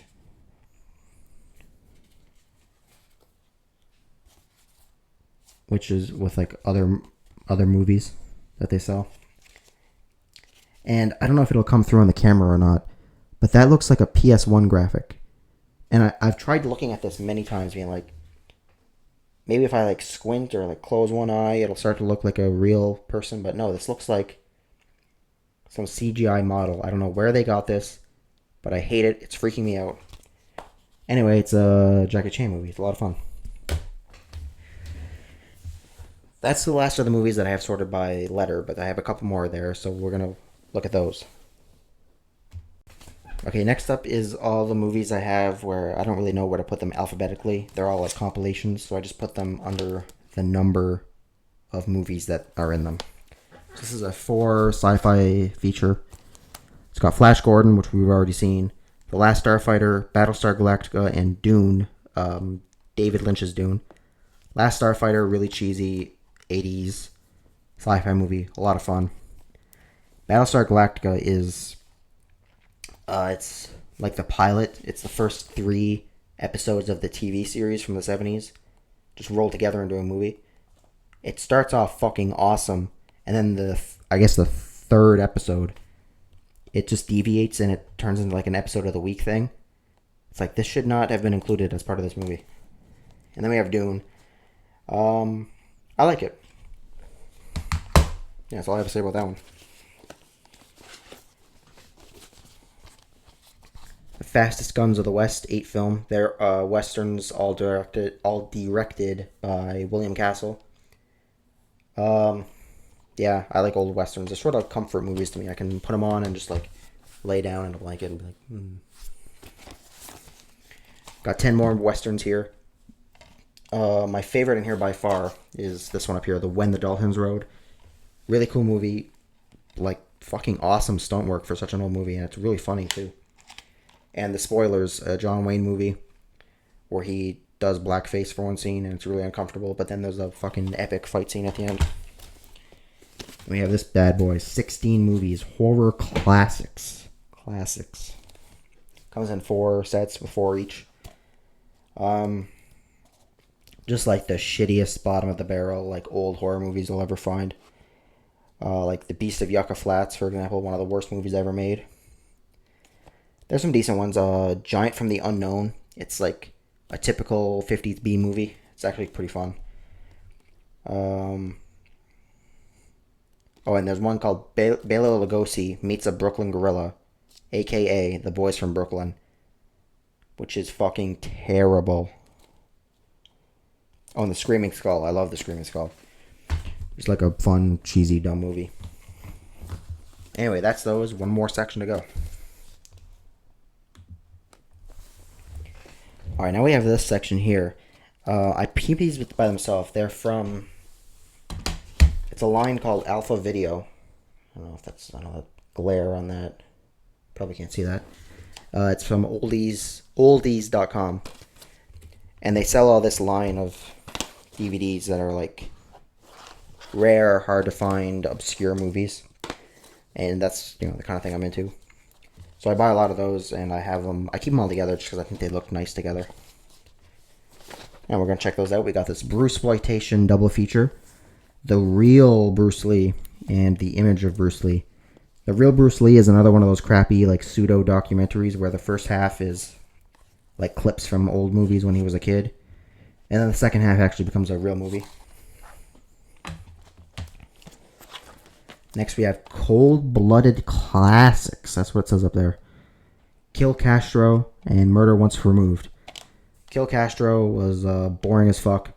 Murder Once Removed was actually pretty good. It's like a made-for-TV movie from the 70s. It's like a mystery movie where a doctor gets accused of murder. Really, it's like a suspenseful movie. The Master Touch, a cool heist movie with a fucking badass car chase in the middle. Mr. Scarface, starring Jack Palance, and The Family Enforcer, starring Joe Pesci. Cool, like, old gangster movies. Not super memorable, but it's cool seeing Joe Pesci in an older movie. Or, like, a movie he's not super well known for. The Most Dangerous Game, another movie. If I were to pick any movie, someone says, I've never watched a black and white movie before, I want to see an older movie, I would give them this one. It's only just barely over an hour long. It's, like, really fucking suspenseful. Like, on the edge of your seat. Badass movie. We have Grindhouse double feature. Project Kill, starring Leslie Nielsen, of all people. And Trained to Kill USA. So, Project Kill, Leslie Nielsen...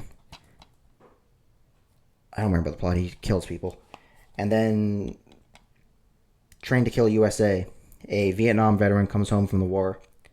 And some, like, punks start terrorizing his town, and he has to take matters into his own hands. And The Squeeze. It looked like it was going to be a cool heist movie with an epic car chase. There's a car chase. I wouldn't call it epic. It's fine. And it is a heist movie. It's kind of interesting. Like, he takes refuge with this innocent woman and then, like, threatens her if she tells anyone who he is. So, yeah, that's all for that shelf. We're going to see the next shelf in a little bit. Alright, so next up we're looking at the movies that are on the shelf in my bedroom. It's not like a real shelf like this one. It's just like some thing that's built into the wall. I don't know. Not a lot of room. And I don't even... These are not even like remotely in any kind of order. I just threw them in there. So we have Zodiac, the 2-disc special edition, shaped like an envelope. Really cool movie, David Fincher movie. The kind of movie we don't get a lot of nowadays, about just investigating a serial killer. Straight Outta Compton. This has the unrated director's cut as well as the theatrical cut. Great movie. I love like musical biopics as well as these kind of like ghetto hood dramas. And that's both of them. Blade Runner 2049. Amazing follow-up to the original. Again, another one of the best looking movies ever made. Lords of Chaos. A lot of people in the black metal community hate this movie because it's not accurate. I don't care. I just think it's a good movie. Reservoir Dogs. Tarantino's debut. One of my favorite Tarantino movies. I love movies like this that are efficiently made, where they're just really tight. It feels like there's no time wasted. Another Tarantino movie, Inglourious Basterds. One of his most suspenseful movies, I find. There's so many scenes where it's just like, you're just like on the edge of your seat, like, oh god, what's going to happen? There Will Be Blood. I'm pretty sure this is the only Paul Thomas Anderson movie I've ever seen. Yeah, I'm pretty sure it is. And probably, I think the only Daniel Day-Lewis movie I've ever seen as well. It's a good movie. I remember every time I watch it, I think, that's a good movie, but I can never remember anything about it, except for the milkshake scene. Contact. What is this? Robert Zemeckis directed this? Yeah, really cool movie about trying to contact alien life. Mandy, a fucking badass banger of a movie starring Nicolas Cage. Just super like raw, gritty, and a hell of a performance from Cage. One of the best I've ever seen from him. Air Force One, classic 90s thriller with Harrison Ford. Running Scared.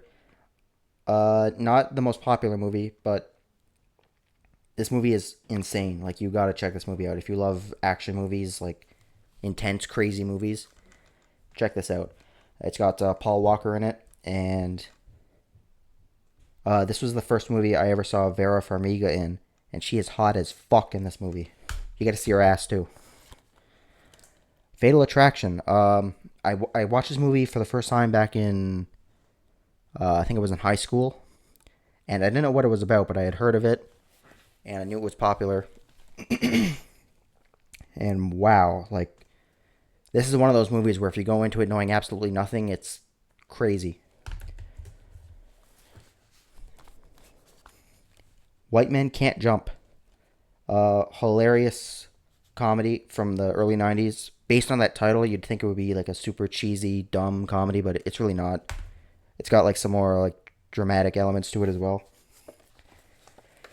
Terminator 2 on Steelbook. Now, this is how you do a Steelbook. It comes with a sleeve so it doesn't get scratched. And this is still like almost flawless. Except I kind of like stepped on it at some point, so it's got a little dent in it somewhere. But whatever.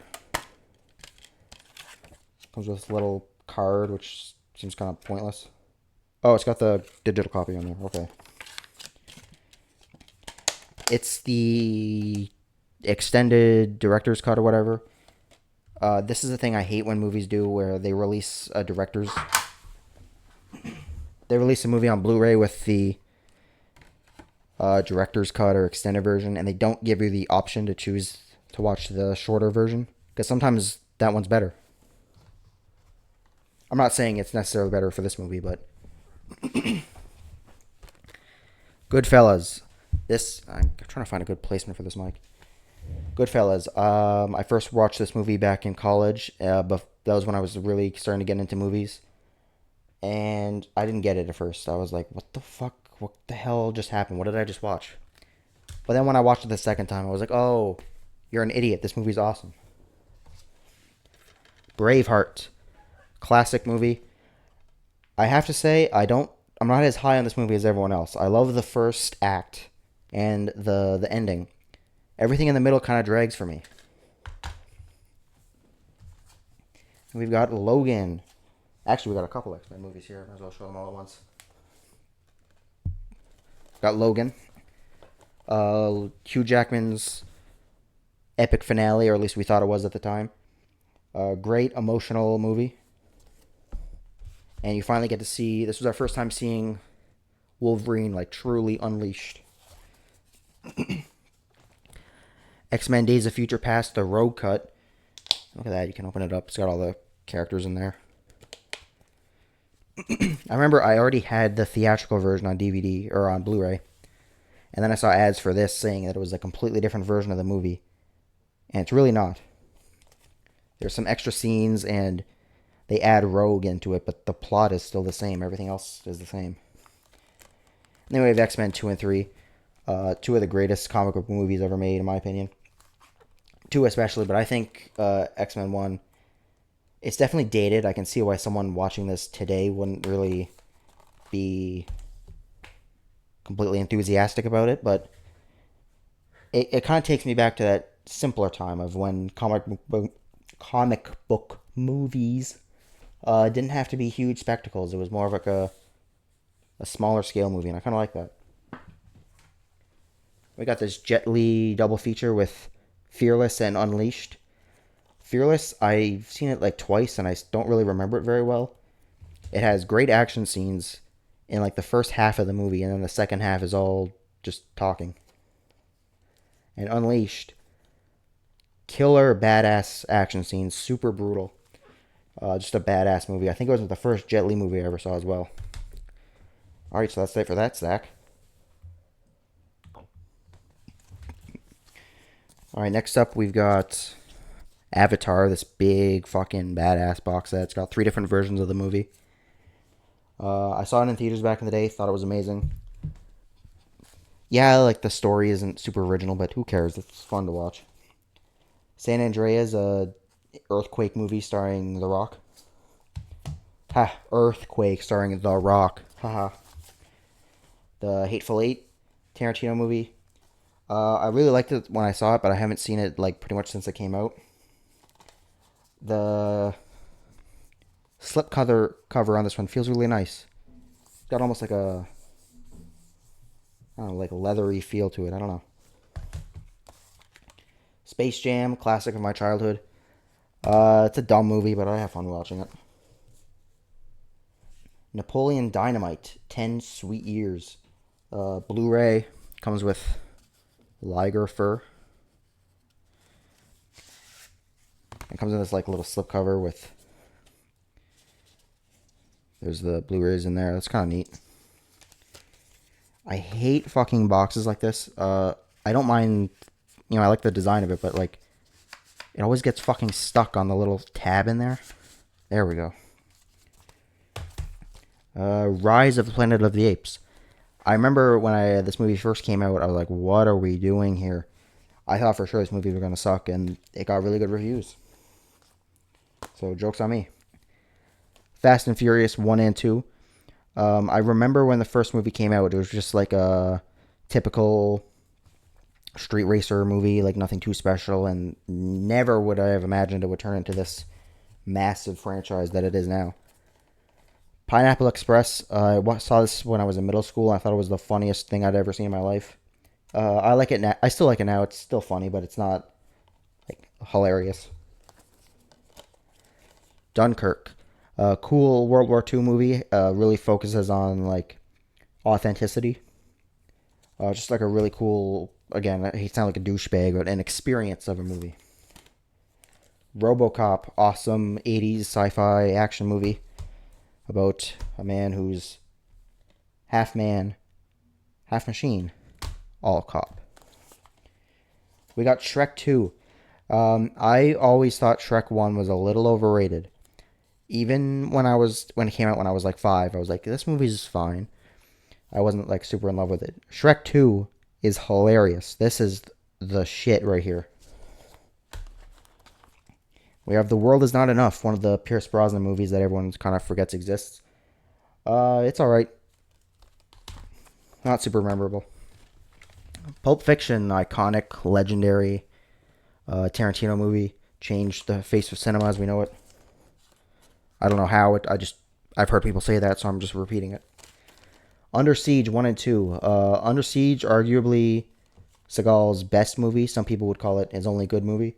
Under Siege 2, however, is a fucking banger. I love this movie. It's my favorite Seagal movie. Just so entertaining. It's so funny.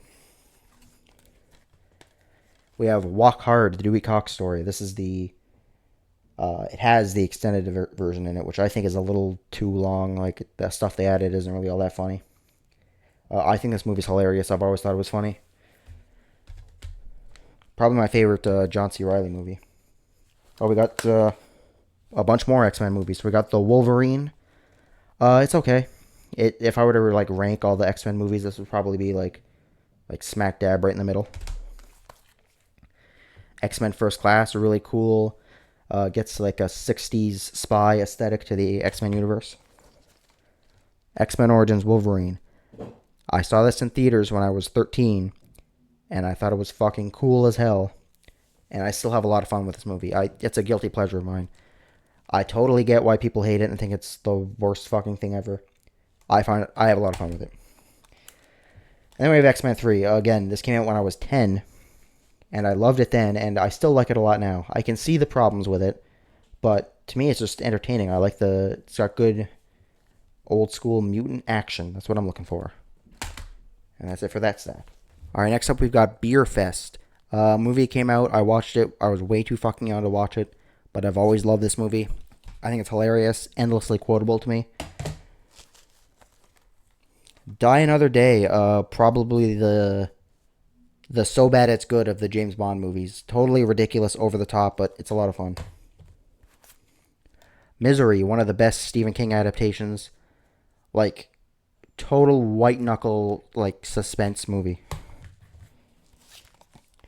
The Revenant, gorgeous looking movie. I vividly remember the bear attack scene and when he fights Tom Hardy at the end. I don't really remember everything else, but I remember it's like, again, one of those experience type of movies. Dawn of the Planet of the Apes. Now, when this movie came out, I was like, this is going to be shit. It's a sequel to third attempt at a reboot of this franchise. This is doomed. And it got like raving reviews, and like, yeah, it's probably the best in the whole franchise. Furious 7, for me, this is where the series starts to get too stupid. It's still fun, it's still enjoyable, but Fast 5 was such a fucking banger. The action scenes were amazing, and in here, it's too ridiculous for me to get invested in it, but I can still, find some enjoyment out of it. Inception. I didn't see this movie for the longest time. When it came out, everybody was talking about how amazing it was, and I loved The Dark Knight, so I had no reason not to watch it, but for whatever reason, I just didn't. Finally, about 6 years after it came out, I watched it and was completely blown away. Christopher Nolan just has this ability to make a movie feel epic, even when it's something, when you think about it, it's kind of small scale. Like, what's the worst that would happen if they fail? They'll get stuck in dream limbo for a while, but they're not going to die. They're going to wake up eventually. So, yeah, it just, amazing movie. Then we have Spectre. I haven't seen it since it came out. I remember liking it. I don't remember it super vividly, but I remember having enough fun with it. Same thing with this movie, Jason Bourne. I liked it when it came out, when I saw it. I don't really remember anything about it. I'm sure if I watch it again, I'll have the same experience. Furious 6. So for me, this is the sort of diminishing returns for the franchise where they started. I still think this movie is a lot of fun. Not quite as good as 5. But that's a very high bar to set there. So it's like 5 is here, 6 is like just a little bit down. But I still like this movie a lot. Then we have Fast and Furious Tokyo Drift and the fourth one, Tokyo Drift, I actually think is a little underrated. I don't think it's as bad as everyone says it is. I enjoyed it a lot. Fast and Furious 4, I think, is by far the worst in the whole franchise. Then we have the first three Saw movies. Saw the first one, loved it. Actually, I didn't watch these movies for the first time until like about 6 or 7 years ago. So not too long ago. Saw 1, I saw it, get it, haha. Loved it. The sequels, I was like, okay, now it's going to start to get stupid. Saw 2, I thought was even a little bit better almost. Saw 3, it's starting to get a little stupid, but I still liked it. And I haven't seen past that yet. We got Tropic Thunder, a hilarious comedy, sort of parodying Hollywood Oscar bait type movies. Live Free or Die Hard. This movie slaps. It's amazing. Like, it's just as good as the other Die Hard movies. Not quite as rewatchable to me, but I still love it. Some of the best action scenes I've ever seen. Hardcore Henry, the first person GoPro action movie. It's one of those movies. It's not super memorable. Like, it's not one I'm going to rewatch over and over. But the action scenes are super cool. So it's like a once every couple years you watch this, even though I haven't watched this in almost 10 years. Mad Max Fury Road. God tier action movie here. Anyone who's a fan of action movies and that claims to hate this movie or think it's bad, I can't understand you. I will never be able to understand that opinion. Doom, the movie with The Rock. It's just like a cheesy, dumb 2000s sci-fi action horror movie. That was a lot of adjectives to describe kind of a mediocre movie, but I have fun with it. Predator 1 and 2.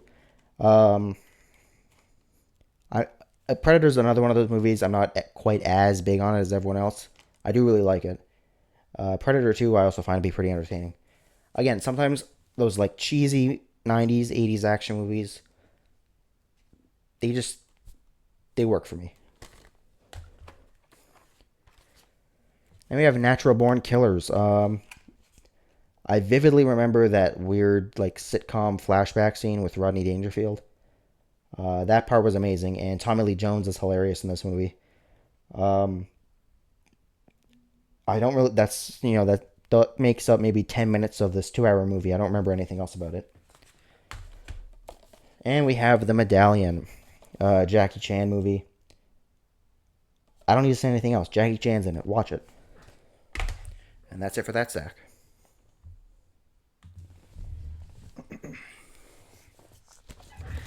Next up, we got Zoolander. Really funny comedy with Ben Stiller and Owen Wilson. Anytime those two got together in the early 2000s, you got to check it out. Terminator 3.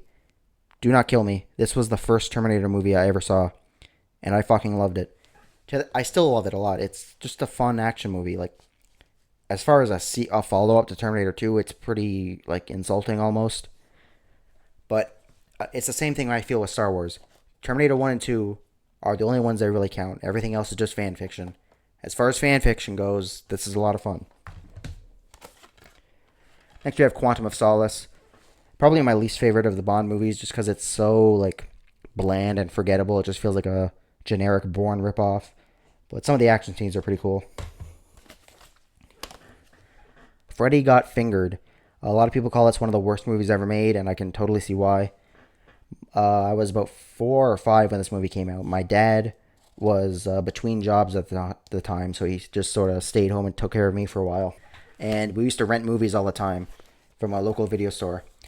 And he rented this one day, and I like vaguely remember certain scenes of it freaking me the fuck out. Like the scene where the kid busts his mouth and his mouth is bleeding.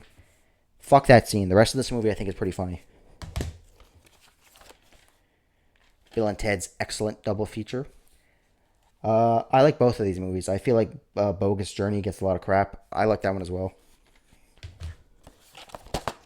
Superbad. This came out when I was in middle school. Again, another one of those movies, way too young to be watching it, but I've always remember this movie. I think it's hilarious. High School is not like this, kids. Like that. if you're not in high school yet, people who in high school who are like going to parties and drinking a lot, in my experience, they never turned out very well. That's all I'm gonna say. Tenacious D and the Pick of Destiny, classic comedy. I love this. I think it's so funny. It's so quotable. Songs are amazing. Just check that movie out if you're a fan of Jack Black. Actually, you know what? If you're sick of seeing Jack Black in movies, check this out because he's actually funny in this. Fear.com. It's sort of a ripoff of The Ring, except it actually came out the same year as The Ring. It's I actually think it's a kind of a cool movie. It gets shit on pretty heavily. It only has like a 3% on Rotten Tomatoes, I think. But it's actually pretty interesting. Like visually, the visuals are great. I find it helps it like stand out amongst a lot of the other generic horror movies that were coming out at the time. Next up, we have Wyatt Earp with Kevin Costner. I love Kevin Costner's slew of epic movies he did in the 90s. This one is a little slow paced. It can get kind of boring at times, but overall I found it entertaining. Drive, super intense, badass movie.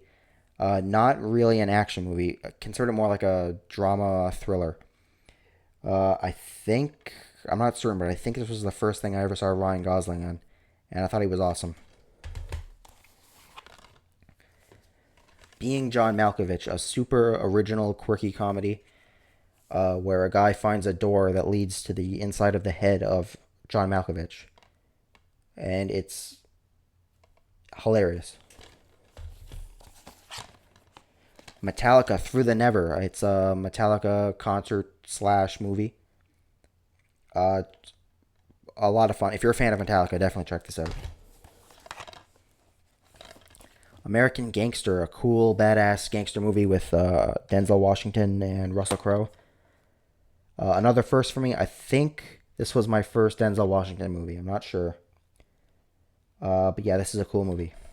I wouldn't say it's like top tier gangster movie or even top tier Ridley Scott movie, but check it out. I think it's worth watching.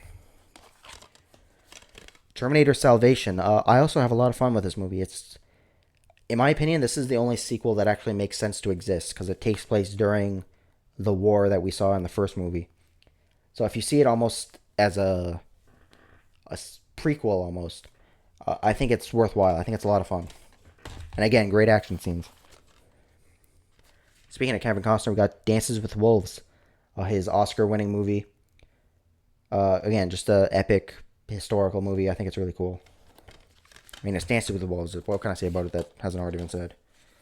We got The Crow 4-pack. I already talked about the first movie. Crow City of Angels. I actually think it's pretty good. Everyone shits on it for being a lesser version of the first movie. If I watch the first movie and I'm in the mood for more Crow action, then I'll check out the second movie. I think it's a lot of fun as well. The Crow Salvation is kind of like and The Crow Wicked Prayer, I guess, are kind of like a so bad it's good. Wicked Prayer, though, I think is more like just like insultingly bad. But like still hilarious at times. Fantastic Four, another movie I grew up with that maybe, if I saw it for the first time nowadays, I probably wouldn't like it, but I find it a lot of fun. It's just a lighthearted, fun movie. Crouching Tiger, Hidden Dragon. It's clearly this was sitting on some shelf somewhere for a while, like facing the sun, because this is very faded. Classic, badass martial arts movie. One of the movies, I guess, to help popularize martial arts cinema in the West. Oh, here we go. Karate Cops. Look at that cover. Look at how cheap and shitty this movie looks. So yeah, this is like super low budget. It looks like it was filmed on someone's like video camera.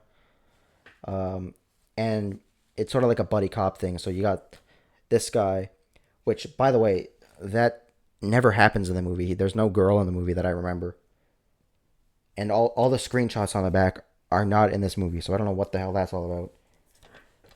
Anyway, so it's him and like a black cop. And the black guy does an Eddie Murphy impression the entire movie. Like he's trying to emulate Eddie Murphy. It's ridiculous, but I love it. And I guess this is the martial arts section because we got Hero. I like this a little more than Crouching Tiger. I think it's just better. It's more fast paced for me. Crouching Tiger is a little too slow at times. Again, epic, just beautifully shot fight scenes in this movie. And that's it for that sack.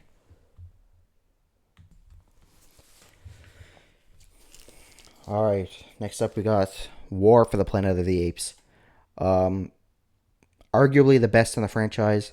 For me, I still prefer Dawn just because it's more of like an entertaining blockbuster action movie.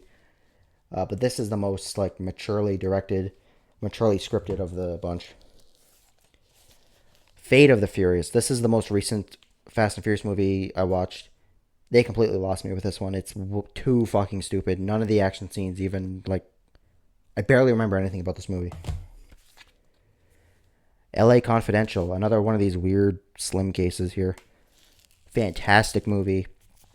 It's like a gritty L.A. noir set in the 40s, like detective movie. Just such a great script in this movie. Tightly written and all that bullshit. I have no idea what the fuck I just said, but Fast 5, the best in the franchise. I don't think anyone's going to argue with that. Skyfall, one of the best Bond movies. Again, I don't think anyone's going to argue. Django Unchained, one of the best fucking shootout scenes ever. It's so, every time I watch it, I get chills. I never thought a Western movie could use a rap song and it not feel stupid and out of place. Transformers Dark of the Moon. First like hour of this movie or so is kind of forgettable.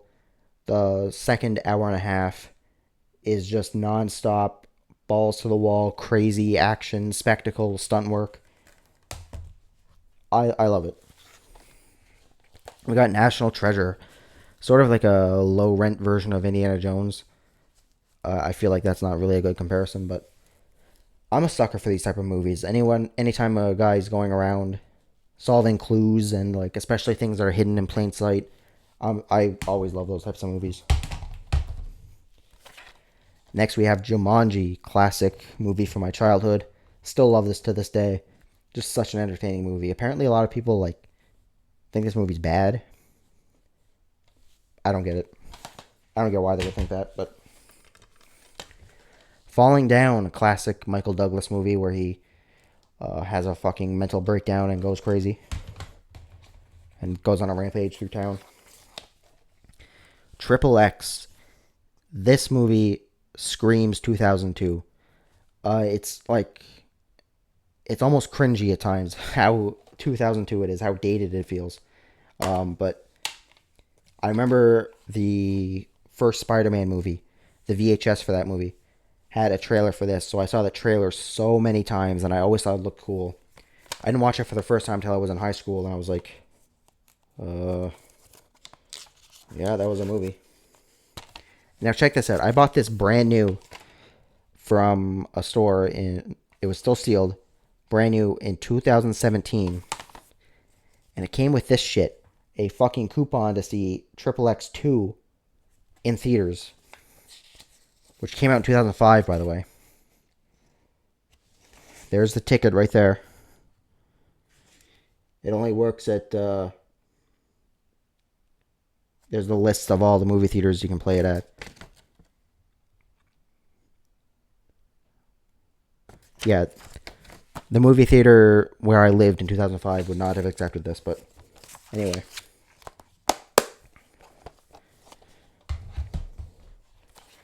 Next we have Dude, Where's My Car? I remember when this came out, everyone in school was saying that, Dude, Where's My Car, or referencing it in some way. This movie is almost like a precursor to The Hangover.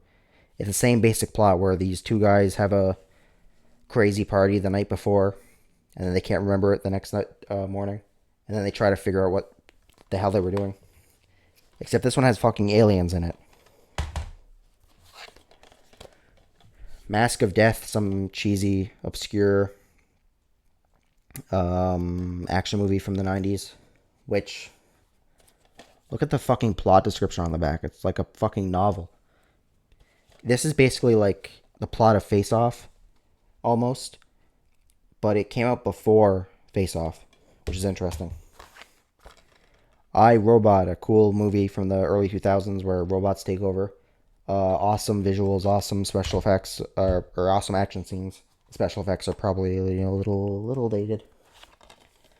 Evolution. I fucking loved this movie as a kid, but it was kind of forgotten about. And then I found it one day at Walmart. And I was like 10, 15 years later. I'm like, I have to get this. Don't be a menace to South Central while drinking your juice in the hood. Hilarious movie with the Wayans brothers. It sort of parodies like those hood drama, ghetto dramas that were coming out at that time. The title could use some work. Just taking, like, referencing the titles of other hood dramas and just mashing it together is just lazy and stupid, but it's good. If you're into that type of, if you're into the Wayans brothers comedy, you'll probably like that. Elite Squad, The Enemy Within. When I first watched this movie, I was expecting this fucking, like, balls to the wall action movie, sort of like The Raid. It's not at all. It's really more like a crime drama, political thriller type movie. So my first viewing, I was super disappointed by it. I watched it again a couple years later, knowing what it actually was, and I was like, that's a damn good movie. It's really intense. It does have some action in it, although that's not really the highlight of the movie, but... No Country for Old Men. Classic Coen Brothers movie. I say classic a lot. This movie's not even 20 years old. Won them their Best Picture award. Probably my favorite movie of theirs. I even like the ending. People hate the ending. I don't think the ending's bad. Here we have Stargate. It's from Roland Emmerich, who did Independence Day and Godzilla and a bunch of those types of movies. It's not bad. I love Kurt Russell and anything he's in, but it's fun. It's fine. Starsky and Hutch. Loved this movie as a kid. I still like it a lot. It's still pretty funny. Not the greatest comedy ever, but it's still a good time. I don't even think this ever got released on Blu-ray. It's kind of been forgotten about. Next up, we have GoldenEye, another one of those Bond's Ultimate Collection DVDs. Pretty cool. One of the better, more memorable Bond movies. Shadow of the Vampire. This is a really cool movie with the Nosferatu remake that came out recently. This is basically like a behind-the-scenes look of how the original Nosferatu was made, in which the director hires a real vampire played by Willem Dafoe. Interesting, he's in the remake as well. Really cool movie. It sort of has like a comedic tone to it. When I first watched this movie, it left me confused because, like, it's not quite funny enough or quite scary enough. And I remember watching it just like, what the fuck was that? That was when I was, like, younger and stupider, so I'm looking forward to seeing it again now that I'm a mature man. The Raid Redemption. One of the greatest action movies ever made. If you love action movies, especially martial arts movies, check it out. There's nothing else I can say about this movie. Ong Bak, the Thai warrior, or Muay Thai warrior, depending on where you live, I guess. Really cool movie. With Tony Jaa, also from the movie The Protector, which I like a little bit more. But this has some really badass fight scenes in it. And we have Twin Dragons, a Jackie Chan comedy. It's like, if you ever saw the Van Damme movie Double Impact, it's the same thing. Basically, Jackie Chan plays twins. They get separated at birth and then find each other later, and they get wrapped up into some crazy conspiracy. And that's it for that stack. Alright, next stack. We got Clerks. First time I ever saw this movie, I absolutely hated it. I thought Dante was a whiny little bitch, and I didn't even think it was that funny. I watched it a second time, and I still think Dante's a little bitch, but I thought it was really funny. I thought it was hilarious. In the Mouth of Madness, an underrated... can I really call this underrated? Everyone who talks about this movie says it's underrated. It's a John Carpenter movie, I'll just say that. Got Sam Neill in it, sort of like a Lovecraftian inspired tale. Pretty cool. License to Kill, one of the two, what's his name? Timothy Dalton Bond movies. And this one's really cool. It's almost feels more like a just a 80s action movie, less so than a Bond movie, if that makes sense. Search and Destroy. This is a really weird movie. I found it at a yard sale. And let's just read off the cast here. It's got Ethan Hawke, Dennis Hopper, John Turturro, Christopher Walken, and it's produced by Martin Scorsese, who also has a cameo in this movie. It's like, how are all these people in it and I've never heard of this? This is just such a bizarre thing to watch. Like, I don't even know how to... It's kind of like a dark comedy. It's such a... It's so trippy to watch a movie with all those famous people in it and be like, what the hell is this? From a Whisper to a Scream. It's an anthology horror movie. I don't normally care for anthology movies, but this one was pretty cool. It's got Vincent Price in it as sort of the narrator, like overarching all of the stories. And we got Speed, classic 90s action movie. Funny story about this movie. When I was growing up, my parents would often record movies off of TV onto a VHS tape. And there was this one that had Dumb and Dumber on it, which I watched all the time. And after Dumb and Dumber, it was Speed. So one day, normally as soon as the credits started a movie, I would just turn it off. One day I was out of the room, and then the credits started, and another movie came up, and I was like, whoa, what's this? And it's got like that elevator scene. Like the opening credits are like in an elevator. And then like the scene where he's trying to rescue people from the falling elevator scared the shit out of me as a kid. Thriller, double feature. We got Executive Decision and Unlawful Entry. Executive Decision is... Actually, both of these movies are criminally underrated in my opinion. I think they're both like nail-biter, edge-of-your-seat, suspense thriller movies. Eraser with Arnold Schwarzenegger, one of his more like forgotten movies. After, what was it, T2, everything after that was sort of like the dark ages of Schwarzenegger movies, but it's a fun movie. Italian Job, the remake. I haven't seen the original one. It's a cool movie. It's got cool car chases. I'm a sucker for heist movies. Transformers: Revenge of the Fallen in this cool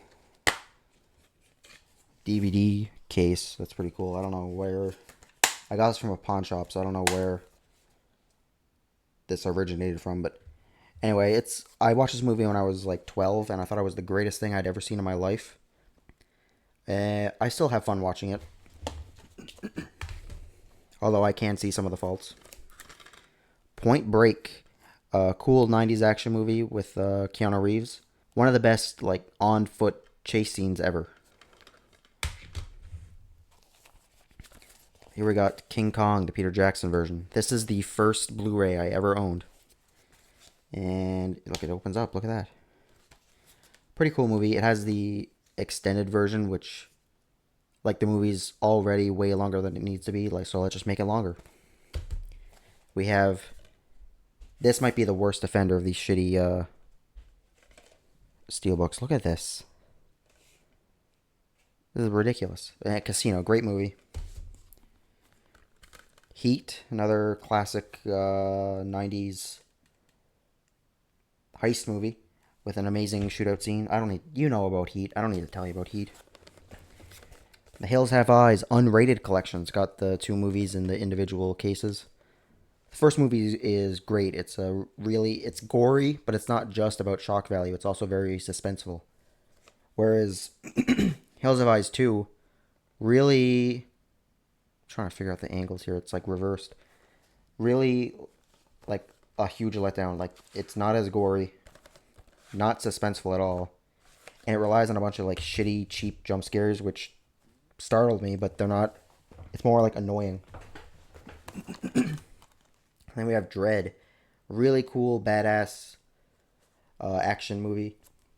It's sort of like the same plot as the Raid Redemption, but it's set in like a dystopian post-apocalyptic future. Sin City, a cool Frank Miller movie. It's one of those movies that really tries to really capture the medium of comics books into a film. Here's my problem with anthology movies, though, and this is an anthology. There's always one story that's like not as interesting as the rest. The first part with Mickey Rourke is awesome. The ending with Bruce Willis is cool. And then the middle part with Clive Owen, I just don't give a shit. That's so boring. Wanted, another movie that came out when I was 12, and to a 12-year-old, this is the coolest thing you've ever seen in your life. And I still like it. I think it's a little thick. And I still like it. I still think it's pretty cool. I need to get a better angle. I want to be centered here. The One with Jet Li, a super cheesy, sort of Matrix-ish ripoff. And then Shanghai Nights, a martial arts comedy with Owen Wilson and Jackie Chan. I don't find this one as funny as Shanghai Noon, but I think the fight scenes are better. And that's that sack.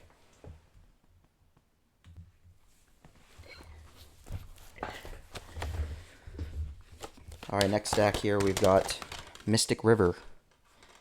Clint Eastwood directed movie. Really powerful acting performances, especially from Sean Penn in that one scene. You know what I'm talking about. We have Little Shop of Horrors. This DVD is a perfect example of what I mentioned before, where they have the director's cut or whatever, and it has a different ending, but there's no option to watch the original ending, which sucks because like the new ending is cool with its special effects, but like in the new ending, the plant wins and takes over the world, and it's like I don't want to see that. Come on now. Training Day, badass movie with Denzel Washington. Just like nail biting, edge of your seat kind of movie. Another one of these clipper cases, but people hate them. I think they're cool.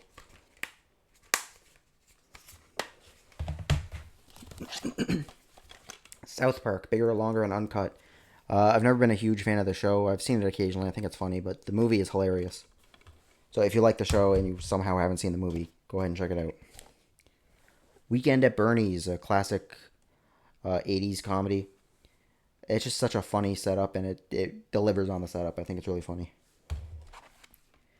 The Fugitive, a classic 90s... I keep saying the word classic. I don't know. What else would I say? It's a 90s thriller. And it's like the epitome of that genre. I think this was the first of these clipper cases I own, but it's like kind of fucked up. Like it won't stay in.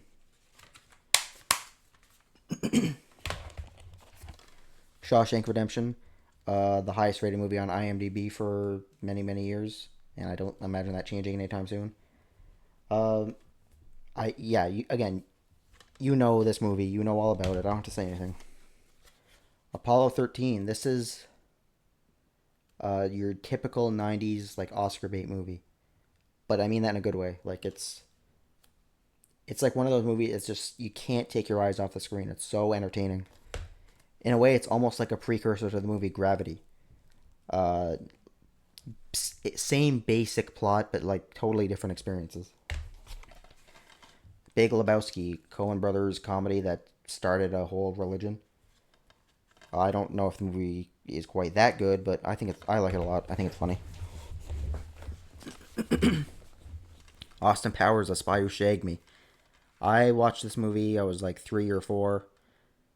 It was a little too edgy for me. Like some parts of the movie I just thought were weird and gross, and I didn't like it. But watching it now, I think it's hilarious. Tomorrow Never Dies, sort of one of the more forgotten Bond movies, but I think it's actually pretty good. Cool action scenes, an interesting setup where the villain in this movie is like a news mogul, and he tries to orchestrate conflicts around the world so that he can have exclusive coverage from his news company, which is like a crazy Bond villain setup, but like doesn't that almost sound like something that would happen for real nowadays? Event Horizon, this movie has like the long lost director's cut that's like 2.5 hours long that we'll probably never see, which had like really fucked up grisly imagery. I kind of want to check that version out, but this is a really cool horror movie set in space about a possessed spaceship, basically. I hope that wasn't a spoiler. Heist. You know I love heist movies, so a movie called Heist has got to be good. Uh, Really well written movie. Like the dialogue is really snappy. I think it was yeah, David Mamet. I think he also did that Glengarry Glen Ross movie. One thing I have to say though, there's so many like twists at the end that it starts to become predictable. Like you're like, okay, there's gonna be another twist. Oh, and there it is. Jackass number two, unrated. Any kid who grew up in the early 2000s loves Jackass. We were all way too young to be watching it, but fuck it, it was hilarious. And I didn't realize until I started watching like clips from the show how tame the show is compared to the movie. National Lampoon's Loaded Weapon 1, a parody of Lethal Weapon with Emilio Estevez and Samuel L. Jackson. Fucking hilarious. I laughed my ass off on this watching this movie. American History X, super powerful but like hard to watch movie at times. I think this is the best movie ever made about racism because you actually see it from the racist person's perspective, and you can see how they can change and how racism is a something that's learned. But I'm not going to get too deep into that topic. Dodgeball, loved this movie growing up. I wouldn't call it a comedy classic or anything, but I still have a lot of fun watching it. The unrated version, by the way, when I bought this on Blu-ray, I was like, oh my god, the unrated version, it's going to be so hilarious. They changed like literally 2 lines in the movie to make them a bit more vulgar. And I think they're less funny when they're more vulgar. They just don't, they're just not as funny. I don't know. Planes, Trains, and Automobiles. My dad was watching this movie once on TV when I was a kid. And it got to that scene where it was like, you can wipe that fucking smile off your fucking face scene. And I thought that was so funny. And for whatever reason, I like forgot to ask him what it was. So I never knew what movie it was. And for years, I was like, I have to find this fucking movie. It's going to be the funniest thing I've ever seen. And yeah, it is pretty funny. I wouldn't say it's like the funniest movie I've ever seen, but really funny movie. There aren't a lot of Thanksgiving movies. So this one sort of fills that void. Aladdin, classic. There's that word again. A movie from my childhood that I loved. Bit of a hot take. Upon rewatching this movie, the only parts of this movie that I like are Robin Williams and Iago. They're funny. The songs are kind of catchy. Everything else is just kind of like, okay, whatever. It exists. It's another typical Disney movie. And Fight Club. Anyone over the age of 35, it's one of those internet circle jerk movies. But it's still pretty good. Like, I don't think it doesn't deserve the praise, but I think it's a little overpraised. You know what I mean? But yeah, still a good movie. Still worth checking out. And yeah, again, it's Fight Club. Like, you know about the movie. I don't have to say anything about it. And that's that stack.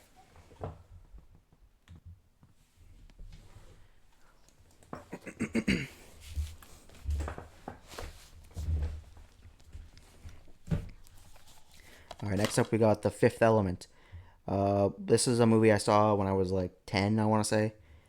And that scene at the end where that giant fireball is going to blow up the earth. I had never felt that much suspense before in my life watching a movie. I was like, oh my god, stop it! Next up, Harold and Kumar Go to White Castle. Another one of those movies. If you grew up in the early 2000s, you remember this movie. Another movie I saw way too young. My parents didn't really care that much what I watched. I had never seen such a like raunchy, filthy, inappropriate movie in my life, but it's hilarious. The one scene in this movie that always makes me cry laughing is when he has that was that dream scene where he marries the bag of weed and she brings him a coffee and he's like, "Bitch, learn how to make coffee, you fucking whore." Encino Man, super cheesy '90s comedy with Pauly Shore and Brendan Fraser. If you're into that type of thing, you'll love this. I remember I was at my grandmother's house once when I was super young, and this movie came on TV, and I didn't know what it was. All I remember from that scene is the opening. Or all I remember from this movie is the opening scene where he's in the cave trying to start the fire, and then later when he goes to the museum and sees his family. That's the only parts of this movie I remember.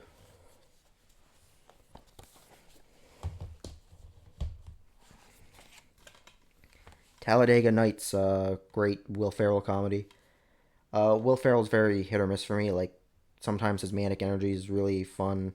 Sometimes sometimes it's just annoying. This strikes a good balance. Like sometimes he's annoying in this movie. Most of the time, I think he's funny. Insomnia, a one of Christopher Nolan's more sort of forgotten movies because that's not a sci-fi epic. It's okay. I don't remember much about it.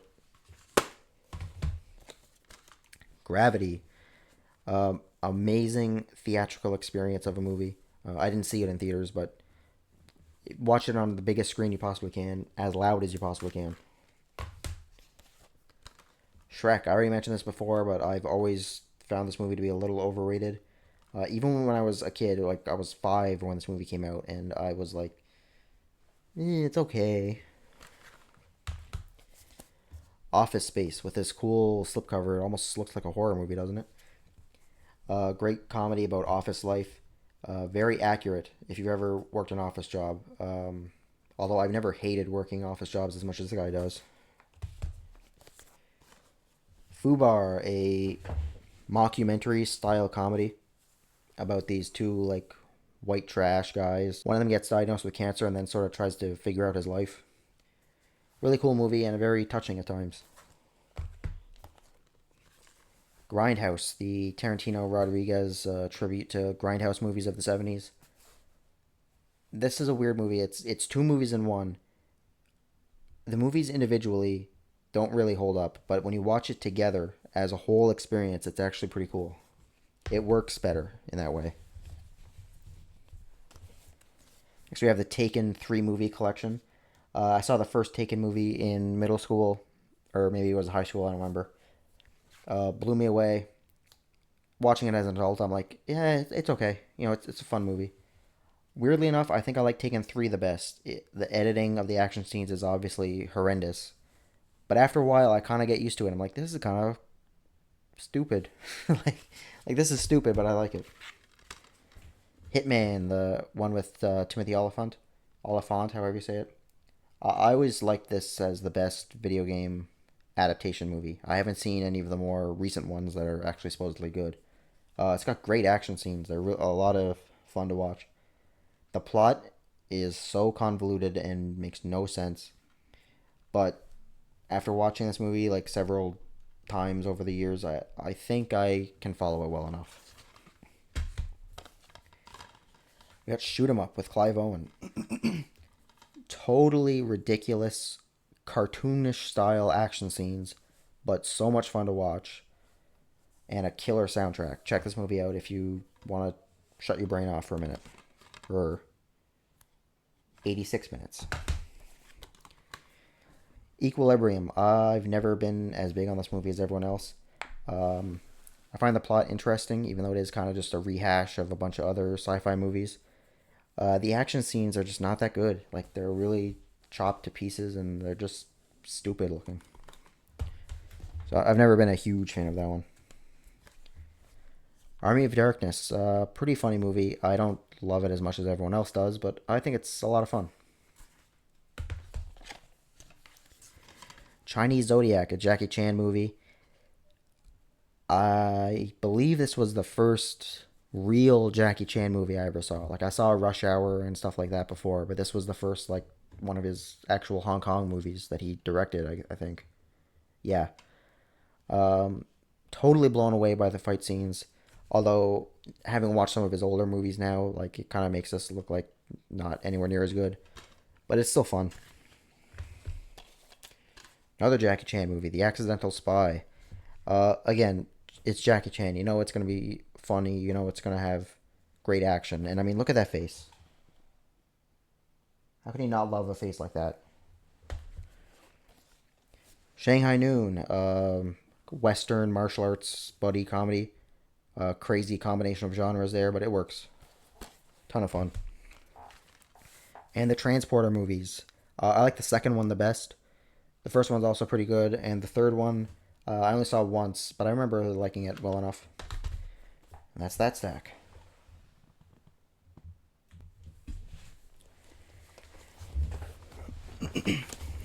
Alright, next up we got The Emperor's New Groove. Probably the funniest of the Disney animated movies, in my opinion. Tremors, a fun horror comedy about a giant worm with Kevin Bacon in it. Got this double pack with Mr. and Mrs. Smith and True Lies. Mr. and Mr. Smith is a pretty fun movie. True Lies, I think is okay. Like, the action scenes are cool. It's funny. But I never thought I would say this, but the plot is just...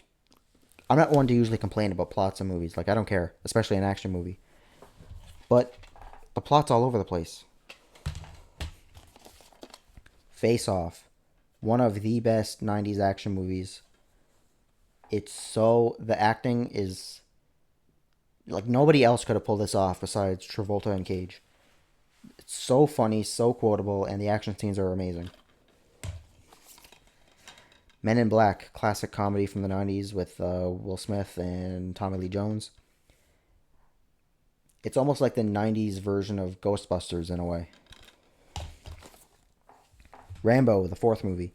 This was the first Rambo movie I ever saw, and I was like blown away because I'd never seen anything so violent in all my life. It's such an intense, brutal movie. I think it's amazing. Well, maybe not amazing, but it's pretty good. The Cell. Visually striking, but extremely pretentious movie. If you're going into it looking for like a deep exploration of the human soul or whatever, you might be disappointed. But if you just want some cool visuals, I think this movie delivers. Frailty. Super creepy movie with Bill Paxton. He also directed it. Just a cool movie. Like, I feel like it's best if you go in knowing nothing about it. So I'm not going to say anything. Casino Royale, one of the best Bond movies. For a while, this was my favorite, but I think I like Skyfall a little more. Mind-blowing action scenes in this movie, that's for sure. Looney Tunes, back in action. Really funny animated live-action hybrid movie with the Looney Tunes characters and Brendan Fraser. Hot Shots 1 and 2. Super funny parody movies. Hot Shots 1 parodies Top Gun. And part 2 is parody of Rambo. Both really funny. Phone Booth. A great thriller with, what's his name? Colin Farrell. Where he's stuck in a phone booth and a guy with a sniper rifle says he's going to shoot him unless he does what he says. Awesome movie. It's sort of been like a forgotten early 2000s movie. Definitely check this out. It's worth the watch.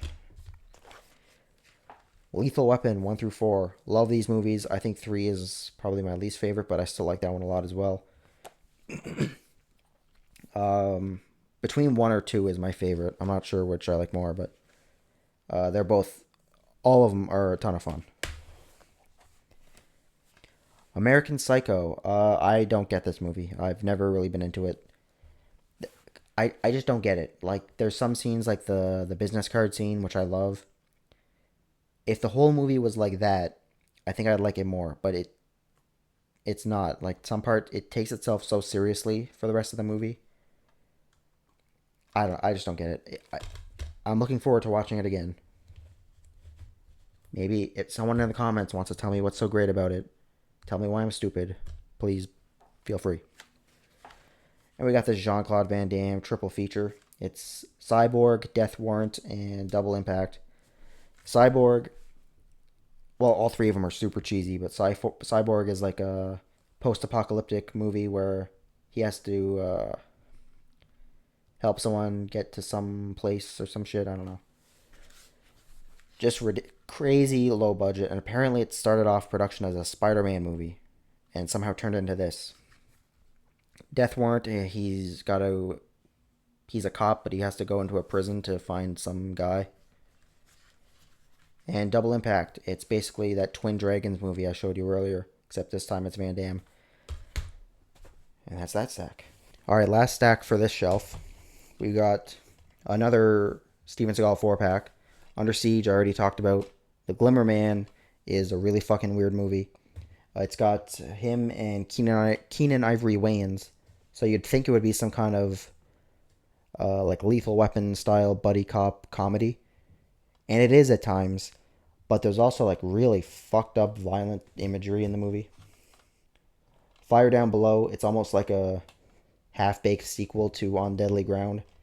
Same basic concept. He's a environmental protection guy trying to protect the environment. And Above the Law. It's okay. I remember being really confused and I had no idea what was going on. The Mask, another classic Jim Carrey movie that I loved as a kid. It's okay. I don't love it as much now, but I still think it's pretty cool. King of New York, a really cool movie, gangster movie with Christopher Walken. It's almost like a remake of Scarface. Same basic plot. It's like but except it's in the 90s and it's set in New York. The Living Daylights, the other Timothy Dalton movie. One thing I've never seen anyone compare this to, or maybe someone has and I just didn't notice, but there's a scene at the end of this where he's hanging out the back of a plane, which is identical to the plane scene from Uncharted 3. They must have been inspired by that movie. Hard to Kill, another Steven Seagal movie. I already mentioned this. This movie has the cringiest one-liner I've ever heard. It's near the end of the movie where he stabs the guy with a pool cue and then says, "That's for my wife, fuck you and die." Every time I'm just like, oh, it's so cringe. And The Raid 2, another one of the greatest action movies ever made. If you love martial arts movies, there's no excuse. Like you're gonna love this.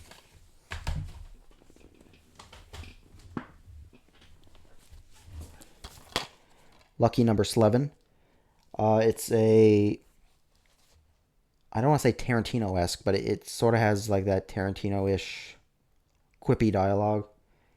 I don't even know how to describe this movie. So it's a cool movie. It's about this guy Josh Hartnett, who ends up in this conspiracy between these two warring gangs. Captain Ron. This is a great summer movie, if you know what I mean. Like, put this on in the summer, like on a breezy Saturday evening, and you'll have a blast. Independence Day. One of the great 90s blockbusters. Just a fun movie about the world getting blown up by aliens. Jingle All the Way. One of my favorite Christmas movies.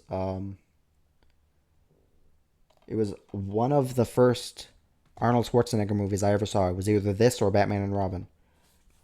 I've always loved this movie. I think it's hilarious.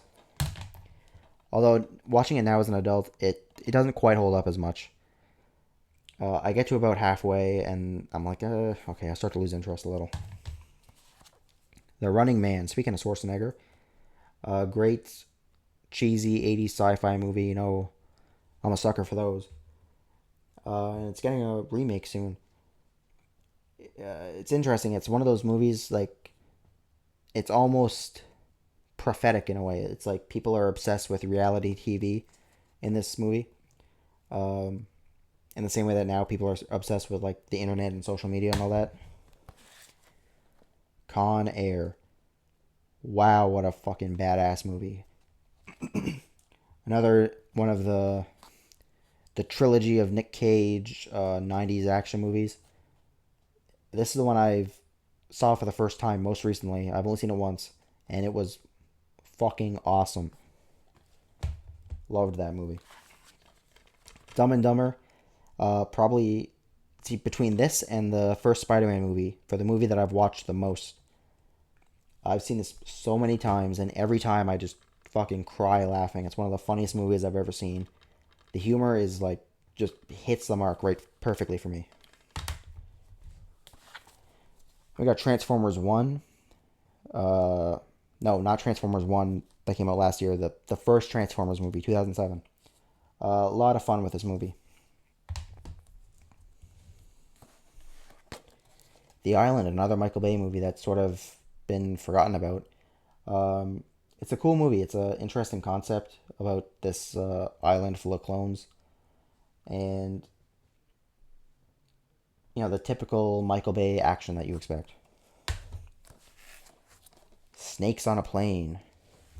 I'm embarrassed to admit, when this movie first came out, I thought it was going to be like a real serious, balls out horror movie. And for whatever reason, it came on TV. And even though I was terrified of horror movies at the time, I was like, I have to see this movie. And it came on, and even though I was scared shitless, I watched it. And I thought it was cool. Now, as an adult, I realize it's a ridiculous joke of a movie, but it's fun. It's a self-aware joke of a movie. Pirates of the Caribbean, Curse of the Black Pearl. I didn't know this was based on a ride until many years later. I just thought, oh, Pirates of the Caribbean, it's a pirate movie, that's cool. And it is cool. It's sort of regarded as a classic nowadays, which would have been laughable when it came out, but yeah, it's just a fun movie. Beavis and Butthead Do America.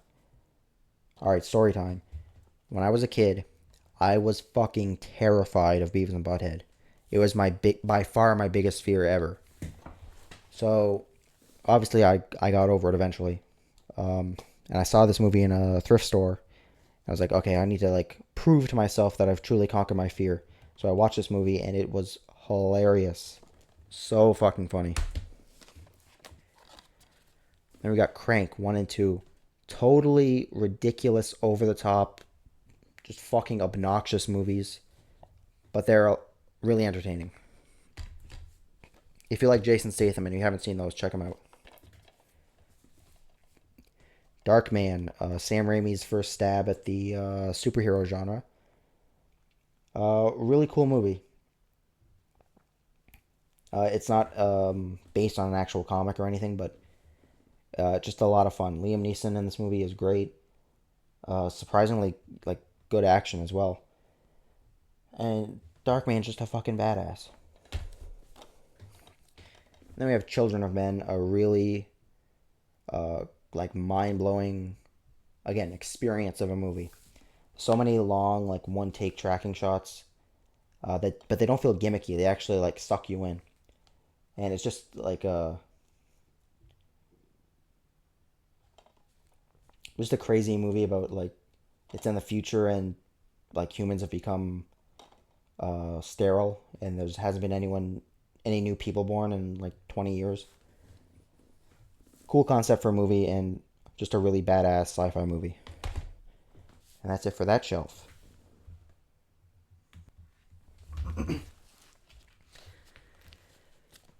Alright, so this stack is just the movies that I'm planning on watching in the near future. We got this Midnight Horror Collection, 10 films, zombie movies. It's actually only 5 movies because it's supposed to be on 2 discs, but there's one missing. These movies are fucking terrible, but they're really entertaining, especially Grave Mistake. Check that movie out. Grave Mistake came out in 2008. One of the best bad movies ever. And we've got the Bourne Classified Collection. Love these movies. I've always liked Bourne Supremacy the most. I think that's just a little bit better than Ultimatum. Just an intense thrill ride, on the edge of your seat the whole time.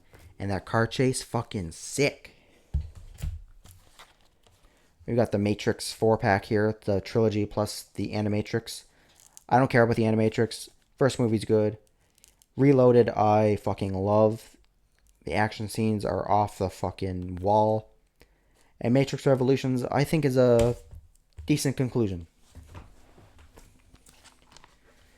Got this 4-pack of fantasy movies. It's the Conan movies plus Scorpion King and Kull the Conqueror.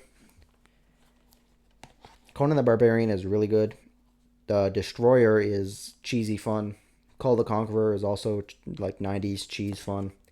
And Scorpion King is pretty decent. Bad Boys 1 and 2. Love these movies. Bad Boys 1, I haven't actually seen that much. But Bad Boys 2, I fucking love. We got this 4-pack of Van Damme movies. It's Hard Target, The Quest, Sudden Death, and Street Fighter. The Quest was super boring. I honestly don't remember anything about it. Sudden Death, really fun. Die Hard in a hockey rink. I like to watch that during the NHL playoffs. Hard Target, cool. I believe that was John Woo's first American movie. So it's got great shootout scenes. And Street Fighter, I have a lot of fun with that. I don't know. I don't see why it's so hated. We got this Bill Murray 3-pack. Ghostbusters, Groundhog Day, and Stripes. Stripes is another one of those like early 80s comedies that I think is a little dated. Like, I don't know if it would be something I'd choose to rewatch a lot, but it's still pretty funny. And Groundhog Day, I love that movie. It's funny, and it has the best ending to any movie I've ever seen. Got this Clint Eastwood 2-pack here, The Unforgiven and Outlaw Josie Wales. I've always found Josie Wales to be a little overrated. I don't know, it's just not... It's fun, but it's not something that really appeals to me. Unforgiven, though, I think is really good. Midnight Horror Collection, Volume 8. I haven't seen any of these movies yet, except The Last Vampire on Earth. Super shitty, low-budget ripoff of Twilight. Another, like, so bad it's good type of movie. Back to the Future trilogy on DVD. Yes, on DVD. The high-tech, futuristic technology. These are not movies I grew up with, but I saw them for the first time, like, maybe 6-7 years ago. And super fun, entertaining movies. We have Keanu Reeves and The Brotherhood of Justice, plus 7 other movies. I haven't seen all of them yet. But Brotherhood of Justice is another, like... It's an early Keanu Reeves movie, obviously. Made-for-TV movie, I believe, from the 80s. It's about... Keanu Reeves, he gets some of his buddies from high school to form a, like, secret society to beat up drug dealers or something. Ghostbusters 1 and 2. Love the first movie. I haven't seen the second movie all the way through, so I'm looking forward to checking that out. Indiana Jones Blu-ray box set. Crystal Skull was the first Indiana Jones movie I ever saw. I was 12 when it came out. And I loved it back then. Nowadays, it's okay. I definitely like the first 3 more. This box set fucking sucks. It's like falling apart. Like, the discs keep like slipping out and they'll fall out through the bottom if you hold it like this. Such a shitty set. And I've only watched each of these movies twice. And Raiders doesn't even work anymore. Are you kidding me? I got to watch Raiders once on this. Jackie Chan 8's film collection. I've seen about half of these movies so far. Most of them are pretty forgettable except for Crime Story. Or not Crime Story. Police Story. That is a classic of his. It's a fucking banger. Got the Rambo Classic Trilogy Collection. It's got the cool, his face on the knife there. You see that? Love the first movie. And the second and third movie are your typical 80s action movie. But I love those as well. Crocodile Dundee 1 and 2. I haven't seen the second one yet. I haven't really heard anyone ever talk about it. But the first movie is pretty good. It's a very charming, sort of romantic comedy, and it's really funny. Got this Critters 4-pack. The first Critters is a ton of fun. Like, it's such a fun movie. Critters 2 is also pretty fun. 3 I thought was really boring, and 4 was also a lot of fun, but it's not... The critters are barely even in it. Chuck Norris, Triple Threat. This is the Missing in Action trilogy. I always like the second one the best, where he's in the POW camp. I think that one's really cool. The first one's pretty good too, and the third one I don't remember hardly at all. Coen Brothers favorites 4 movies. We got Miller's Crossing, Raising Arizona, which is the movie. That's the whole reason I even bought this set. Blood Simple, and Fargo. I don't like Fargo. I don't get it. I don't see why people think it's so funny. Fuck that movie. Blood Simple is a really cool thriller. It was their directorial debut. Really cool movie if you haven't seen it. Miller's Crossing I fucking hated when I first saw it. Because, that was when I was, like, first getting into movies, really. And I was like, what the fuck did I just watch? And now I think it's pretty good. And Raising Arizona is really funny. Got the Nightmare on Elm Street 5-disc Blu-ray set here. Pretty cool movies. They get ridiculously awful. Like, so bad, it's like unfathomably bad. But they're all entertaining. Even the terrible ones. Another weird slim case double feature. Chiller and Gothic. Chiller, boring as fuck. Gothic, I haven't seen yet. Blue Velvet, haven't seen it yet. David Lynch movie. This will be my first real David Lynch movie that I've seen. The only other one I've seen is Dune.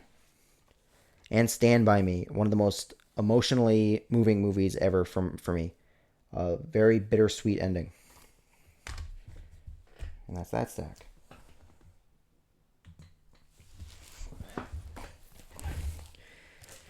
Alright, next up is my favorite section. These are the movies that I bought but haven't watched yet. We'll start with the Blu-Rays. Got The Lost Boys. Never seen this movie. It was on sale at Walmart for Halloween, so I picked it up. Another Stakeout. When I bought this movie, I read it as American Stakeout.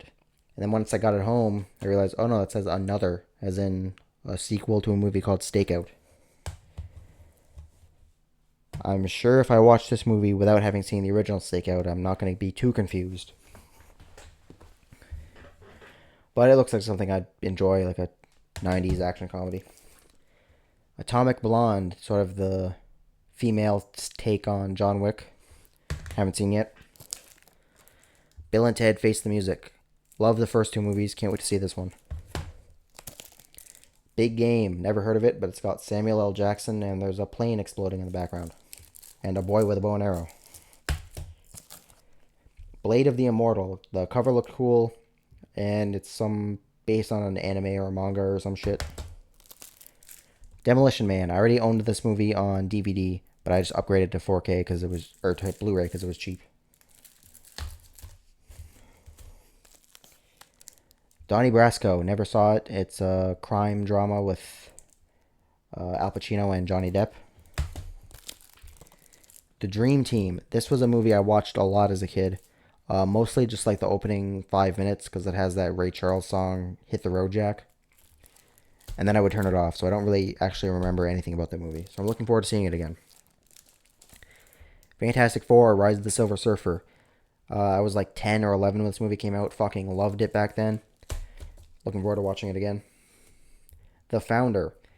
The movie about, McDonald's and how that got started.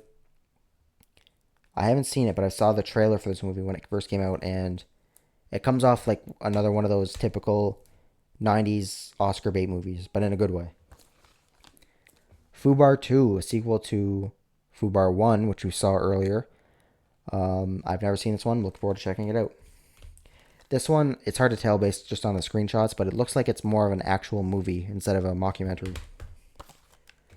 Hitman Agent 47.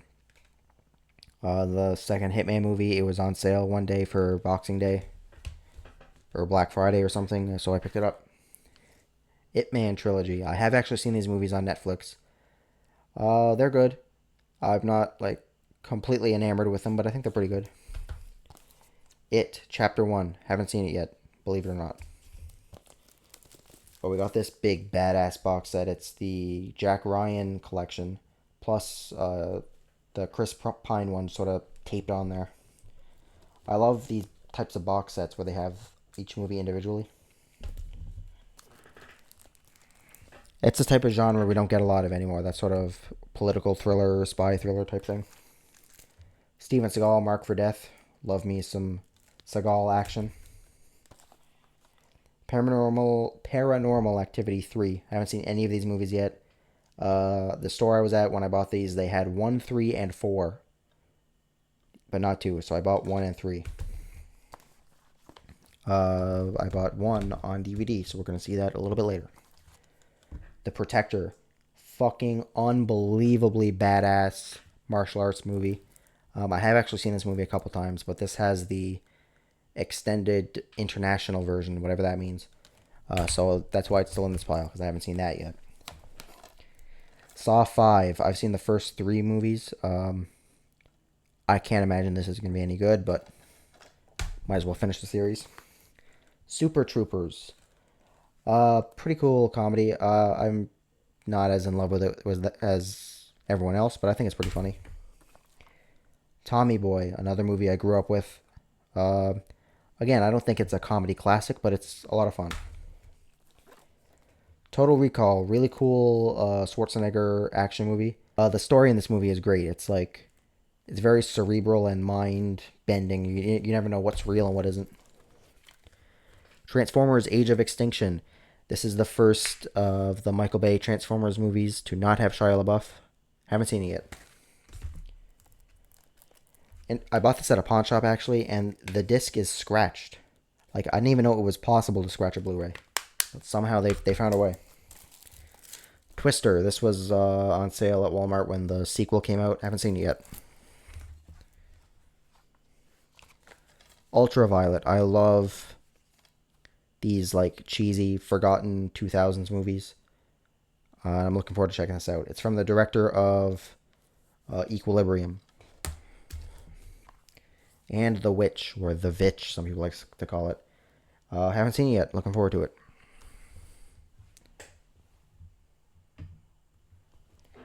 And that's the Blu-rays in that stack.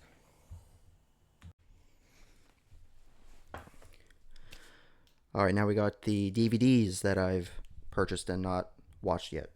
These are in alphabetical order, except for this one at the very top. Blood Fight. It's another one of these weird, like, cardboard sleeves. I keep it at the top because I feel like, I don't know, it's not much protection. That's going to damage the disc, maybe. And here I am throwing it. The Abyss. I saw this movie once before. It was the director's cut or whatever, the longer version. It was okay. I wasn't really a big fan of it, but I had a full screen DVD, which always, takes the movie down a notch. So maybe when I watch it now on widescreen, I'll like it better. And the theatrical version as well. Ace Ventura Collection. I've actually owned Ace Ventura 1 like 3 different times. The first one I bought was full screen back before I knew what the difference was. Then I bought like another like set similar to this, but When Nature Calls stopped working. And then I bought this. It's never been opened, so hopefully that means they will work. Next up, Agent Cody Banks. One of those movies that came out as a kid that I never saw, that I always thought was kind of cool, or looked kind of cool. So I'll be able to check that out finally. Although this I find hilarious. This quote on the bottom says, edge of your seat action. Yeah, sure. I'm so sure. We got American Ninja 2 and 3. Never seen the first one. I can't imagine I'll be very confused plot-wise. But it was cheap as hell. And, I'm a sucker for those cheesy 80s movies. We have Aspen Extreme. The quote says Top Gun on the ski slopes. So I guess it's just a skiing movie. Oh, we got 2 Austin Powers movies here. We got International Man of Mystery and Goldmember. Goldmember was always my favorite as a kid. The scene where he beats the shit out of Mini-Me, I was like dying laughing when I saw that as a kid. Bad Lieutenants with Harvey Keitel, a good old-fashioned dirty cop movie. Ballistic X vs. Sever, apparently one of the worst movies ever made, but I'm a sucker for early 2000s shit. Beetlejuice. I can't believe it's taking me this long to finally buy this. Every time, every October, if you go to Best Buy or Halloween or Walmart, excuse me, they always have this movie, which is why I never bought it, because I figured, okay, it's here every year. It's not like I'm going to miss my chance, and see, I didn't. We have The Black Cobra trilogy with what's his name, Fred Williamson. This is another one of those Alpha Video DVDs, but I haven't watched it yet, so pretty cool. Like blaxploitation martial arts movies, I guess. Black Death, a medieval zombie movie with Sean Bean. I wonder if he dies in the end. Black Horizon, also known as Stranded. It's like a Russian sci-fi movie about a black hole or something. Blade Trinity. I always love when there's like these stickers from rental stores. It's so cool. It's like a blast from the past, you know. This comes from Maximum Video. Interesting. Anyway, not a very good movie, but it's fun enough. Bubble Boy. This is one of those movies I saw when I was super young and then kind of forgot about. And you know, at the time, I didn't know who Jake Gyllenhaal was, and it wasn't until like much later, I was like at some record store and they had this here, and I was like, "Oh, that was Jake Gyllenhaal this whole time." Bull Durham, a Kevin Costner baseball movie.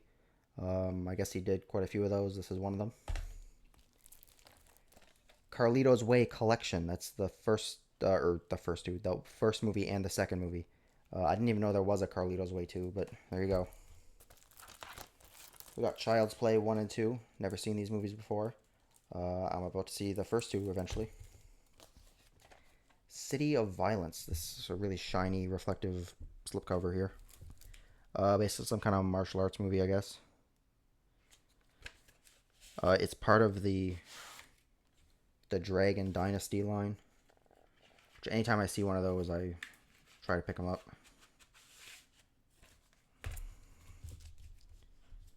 Okay, this stack is getting a little precarious here. Cut Off, some shitty Twister. Some shitty thriller movie. I'm assuming it's shitty. I mean, just look at it. How could that be good? Oh, we got Cyborg. I already have this in the triple pack, but I wanted the single version of it just because I like that movie. Okay, this stack is gonna cover up my face here, so I better move that somewhere else. We got Dante's Peak, a volcano movie during the heyday of disaster movies in the late 90s. Oh, shit. Death Warrant, another Van Damme movie. This one's really good. I already mentioned it before, but it's in that other 3-pack. Yeah, it's set in a prison. He plays a Quebec cop, and he goes undercover to find someone, I guess. DNA. Look at that fucking cover. I had to buy this, and it was only a fucking $1. Shitty, stupid-looking monster movie. I'm in. Alright, so we got Dragon War D Wars. I remember when this movie came out, I was like 10, I want to say. Hang on, let me move that over so I'm more centered. Or I'll just move over. That's a little better. Alright. So yeah, I was like 10 or something, and even back then I was like, Dragon Wars D War. What does the D stand for? Dragon? So it's Dragon Wars, Dragon War. I don't even know why I bought this. I watched it when I was super young and hated it because it's like half the movie is just a flashback to like the origin of the dragons. They don't even see the dragons that much. We got The Dukes of Hazzard unrated. I'm a sucker for those 2000s raunchy comedies, and this is one of them, I guess. Eastern Promises, Viggo Mortensen plays a Russian mob guy. Evil Dead 2, never seen it. I've only seen Evil Dead 1 and Army of Darkness. But everyone says this is the best, and I'm looking forward to seeing it. And we got The Expendables. Yeah, I never seen it, and here I have, it's another one of those like rough plastic you get from Blockbuster. Oh, it's even got a Blockbuster sticker on it. Dated January 16th, 2011. There you go. That's that stack.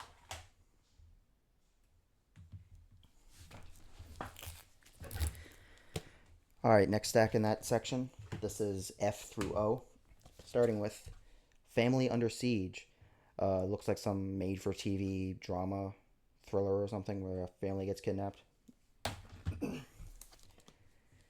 Finishing the game. I'm guessing based on the title that this is like a maybe like a fictionalized telling of finishing Game of Death. We've got Friday the 13th, 7 and 8 here. Not much to say about them. I've heard 7 is pretty bad. And 8, I feel like I've also heard is bad, but I imagine it has more of a cult following. From Hell, I love gothic Victorian era movies. And it's about Jack the Ripper. Gangster Number 1, some kind of British gangster movie with Malcolm McDowell, Paul Bettany, and David Thewlis. Gods and Generals. I was going to say World War II. No, it's a Civil War movie. Notoriously long and notoriously mediocre. It has like an 8% on Rotten Tomatoes, which for like a 4-hour movie, that's pretty bad. But the audience reception is much better. So I guess if you're a Civil War buff, that's for you. It's very focused on authenticity from what I've heard. Gremlins 2, the new batch. I've never seen this one before. But, you know, based on what I know about it, it seems like just a crazy, like, wacky, over-the-top movie.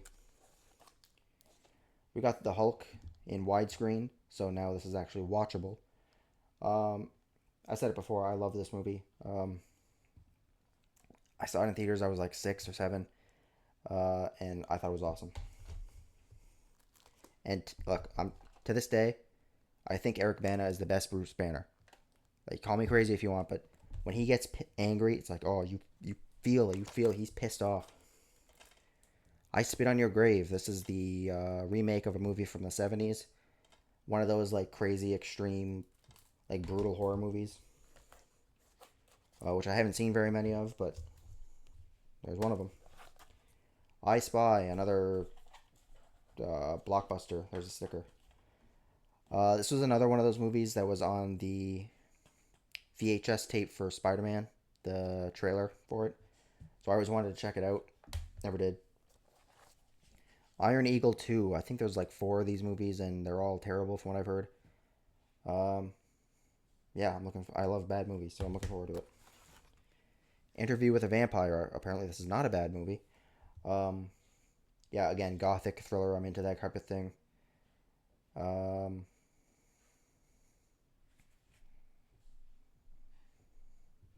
Yeah, so I'm excited to check that one out. Into the Grizzly Maze. This is probably the shittiest condition DVD I have. It's like a big hole in there. Do you see that?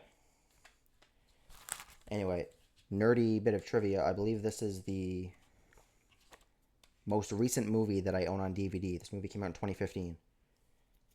Everything else after that I own on either Blu-ray or 4K. It's basically like a...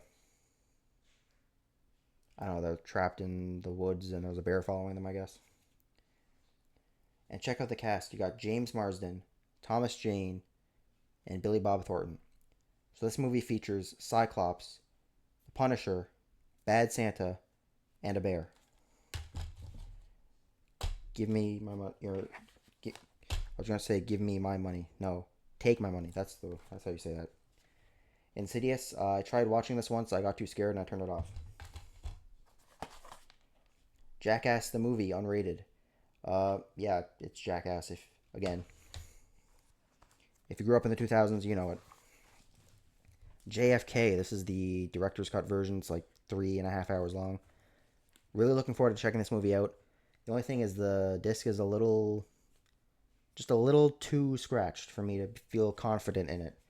Normally I wouldn't, I'd give it a try anyway, but for such a long movie, I'm really nervous. I'm going to get like halfway through and then it's going to crap out on me. Well, it's not too bad, I guess. Maybe it'll work, I guess. Check this out. It's like a gatefold. It opens up. Look at that. Isn't that crazy?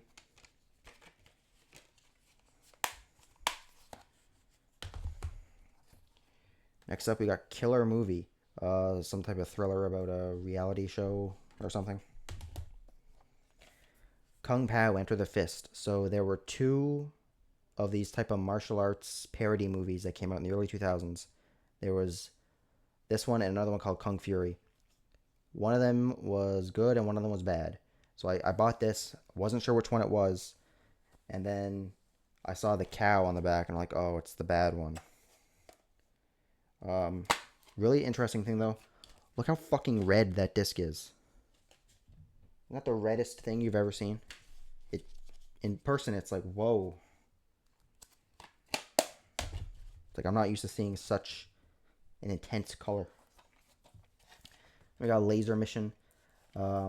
I have another copy of this with Black Cobra, I think it is, or some other movie. Yeah, it's a Brandon Lee movie. I guess he goes on a mission and there's lasers. The Last Exorcism. It's one of the few like possession movies that actually is apparently pretty good, and I think it's like a found footage type movie. I don't know if this is the movie, but there's some movie that came out in like the 2010s that's like it's like a found footage exorcist movie, but it has like a satirical edge to it where there's a guy who pretends to be like a miracle healer or something. I'm not sure if this is that movie or not, but anyway, I've heard good things about that movie. League of Extraordinary Gentlemen, kind of a hated movie, but again, it's one of those movies I saw and I was like 6 and I thought it was the coolest thing I'd ever seen. So yeah, I still have fun with it. I mean, I haven't watched it in like 15 years, but Miller's Crossing. It's also in that Coen Brothers 4-pack. Hated it when I first saw it because I was like, "What the fuck is this shit?" And now the second time I was like, "Oh, this is pretty good." Now I think it's a good movie. Mission Kill Fast from Ted V. Michaels. He's sort of like a notorious director of like shitty grindhouse movies. And just look at that cover. Look at that. It says starring World Grandmaster Tiger Yang. I'm assuming this is Mr. Yang. And I know it's not going to pick up very well on the webcam, but he looks like a Barbie doll. He looks like an action figure. He doesn't look like a real person. Oh, this is a heavy hitter. We got Mortal Kombat Annihilation. One of the most notoriously bad movies ever made. I'm looking forward to checking it out. Because, you know, I love bad movies. I've never seen the first Mortal Kombat, so I'd like to see that first, but there's that is. Munich, a Steven Spielberg movie. Funny story about this movie. When I moved into the house where I spent most of my childhood, I was just sort of exploring the backyard, and there's a line of trees that separates our backyard from the house behind us. And in that like bundle of trees, I saw one of those like square plastic cases that you would rent DVDs in back in the day. And I was like, "What the fuck is that? A DVD? What the fuck is this? What's this doing here?" And it was Munich, and I had never heard of that movie before. I didn't know what it was. We never ended up watching it. I would love to know what scenario took place. Like, why would you rent a movie? How did it end up back there? Like, what are you doing, dude? National Treasure 2, Book of Secrets. I actually saw this one first. I remember it when I bought my first PSP back in middle school. Remember how they used to play movies? It came with Ratchet and Clank and this movie. So I watched it on a PSP. Yeah, it's a great movie. Great, I don't know. It's a fun movie. I love those type of mystery, treasure hunter, searching for clues kind of movies. And Out of Time, a thriller with Denzel Washington. I don't know anything about it, but it's a movie. And that's that stack. Alright, this is the last stack of movies I haven't watched before.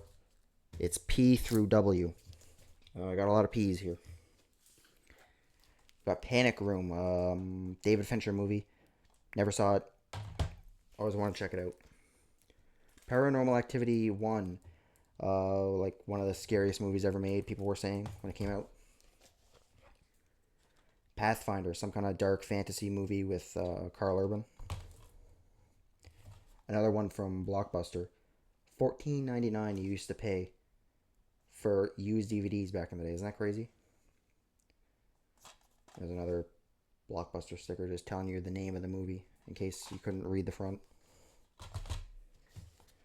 Got a Wes Craven double feature, People Under the Stairs and Shocker. I've always thought those movies looked interesting, so get to check them out now. Perpetrators of the Crime, just one of those weird pawn shop hauls that were, I just saw it and was like, it's a weird looking movie. Yeah, sure. The top or the front says 2 guys, 1 kidnapping, wrong girl. So I guess some criminals kidnapped the wrong person. And the cast, I'm not going to bother reading it all, but they're all names that, like, they all sound familiar, but I can't, like, recall ever seeing them in anything. We have Phil the Alien, some weird, obscure comedy movie about aliens, and this guy's just got a really punchable face, doesn't he? You just want to... fuck. We got a couple of pirate movies here. Pirates of the Caribbean 2 and 3. 2 I really like. 3 I want to like, but it's way too fucking confusing. Actually, there's a funny thing on the insert here that I've never seen any other movie include. This comes with a little sheet here. On the other side, it's got the scene index. On here, it says, Pirate Secrets Revealed. Top questions moviegoers had about Pirates of the Caribbean at World's End. So it's basically just a bunch of, like, things that people were confused about in the movie, and they're giving an explanation for them. It's like, I've never seen a movie do such a thing, where the whole media comes with, like, you know, nowadays, if you walk out of a movie confused about the ending, which is common in, like, these big blockbusters nowadays, they make no sense. So you go home, watch a YouTube video explaining it. Well, this includes the YouTube video right there on the sheet. Platoon, it's one of those movies, I've seen it a couple times. It never really won me over, but it's one I'm always looking forward to giving another shot. Because I know there's a good movie there, I just need to be in the right mind space to watch it, you know what I mean? Pompeii, I'm a sucker for ancient Greece, fantasy, swords and sandals shit. Oh yeah, there's a volcano too. Pumpkinhead. This was one of the movies, this and Tremors. I remember when we used to go to Blockbuster back in the day, I'd always go down the horror section, even though those movies scare the shit out of me, even the covers. And 2 in particular that scared me were Tremors and Pumpkinhead, which wasn't this cover, it was something else. And I asked my dad, I was like, oh, what's that movie? He's like, oh, it's Pumpkinhead. I was like, he's got a pumpkin head? What? Ray, a cool movie about Ray Charles with Jamie Foxx. Does an amazing impression of him. Road to Perdition, a cool Prohibition-era gangster movie. I'm assuming it's cool. I haven't seen it yet. Kevin Costner, Robin Hood, and Prince of Thieves. Again, another one of those movies people from the 90s seem to remember fondly. Role Models, another 2000s comedy. I've never seen it. This came out when I was like, I don't know, like between like 2008 and like 2011-ish. I got like real pretentious about movies. I was like, stuck my nose up at them, and like anything that was a comedy, I'm like, that's for the masses, and I'm too good for that. Oh, we got Saw 4 and Saw 6. Saw 6 has like a see-through cover. You can see the disc in there. I know it doesn't come through well on the camera, but... School of Rock. I loved this movie as a kid, but it was one of those where I loved it, but it never fucking came on TV. For whatever reason. Scooby-Doo, another movie I absolutely loved as a kid. Watched it all the time. Very much looking forward to seeing that again. I haven't seen this movie in like 20 years probably. Sleepy Hollow. We watched this movie in high school, and there was this one fucking girl who was like really like edgelordy bitch, and every time someone would die or get their head cut off or something, she'd be like giggling like hee hee. It's like, shut the fuck up, bitch. Small Soldiers. I loved this movie as a kid. Again, another one I haven't seen in maybe about 10 years, not quite 20 this time. I just always thought this was a cool movie. Snatch. I've only ever seen Lock, Stock, and Two Smoking Barrels. I'm pretty sure that's the only Guy Ritchie movie I've ever seen. But yeah, I'm looking forward to this. It seems like a heist movie, I guess, and you know, I'm into those. Oh, hang on, that's going to be distracting. Let me put that down there. We got Sniper with Tom Berenger. I love these like military style action movies. 90s movies is my thing. So looking forward to that. Oh shit. Okay. We got another amazing cover here, Soul Keeper. Just look at that. I have to buy. I had to buy this. Look at that. Weird thing. The name is the wrong way. Normally it would be like the cover would be facing up, but here it's like the cover's facing down. You know what I mean? I don't know if that made any sense, but Spawn. It says right on the front, the special effects movie event of the year.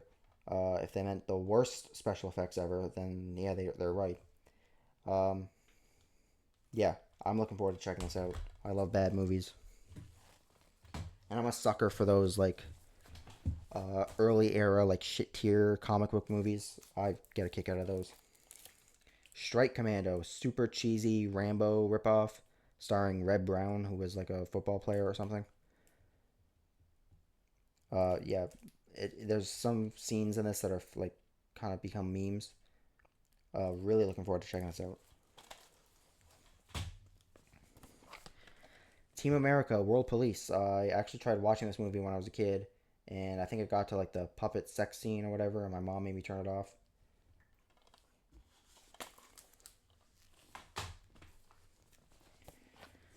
The Terminal, movie about Tom Hanks being trapped in an airport and he's not allowed to leave because his country doesn't exist anymore or some shit.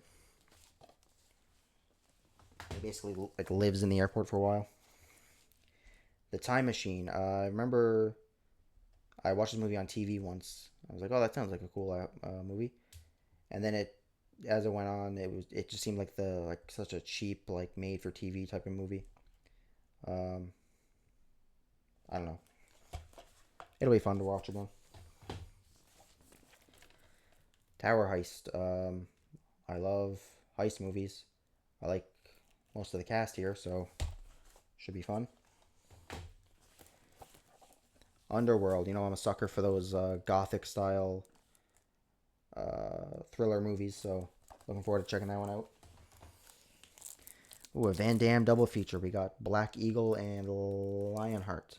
I love Van Damme, so had to get this. Waterworld. Notorious Kevin Costner movie, super like over budget. Not very well received. It was a huge bomb. But it sort of has a cult following. It's almost like Mad Max on water.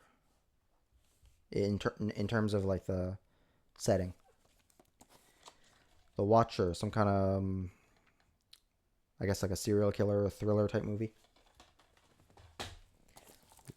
What About Bob? I first saw this movie, I was like 8 or 9, and I was one of the funniest movies I've ever seen. I haven't seen it since I was like maybe 12. So, but there are so many scenes and lines from this movie that are like burned into my brain forever because they were just so funny to me. Can't wait to watch this again. Who Framed Roger Rabbit? Another movie I grew up with. Loved it. I mainly loved like the opening cartoon scene, and then after that, I was like, I still liked it, but I didn't like it as much as that part. This is a cool DVD set because it comes in this like dossier, I guess. Opens up like that, and it comes with these like signed photos of Roger and Jessica. That's pretty cool.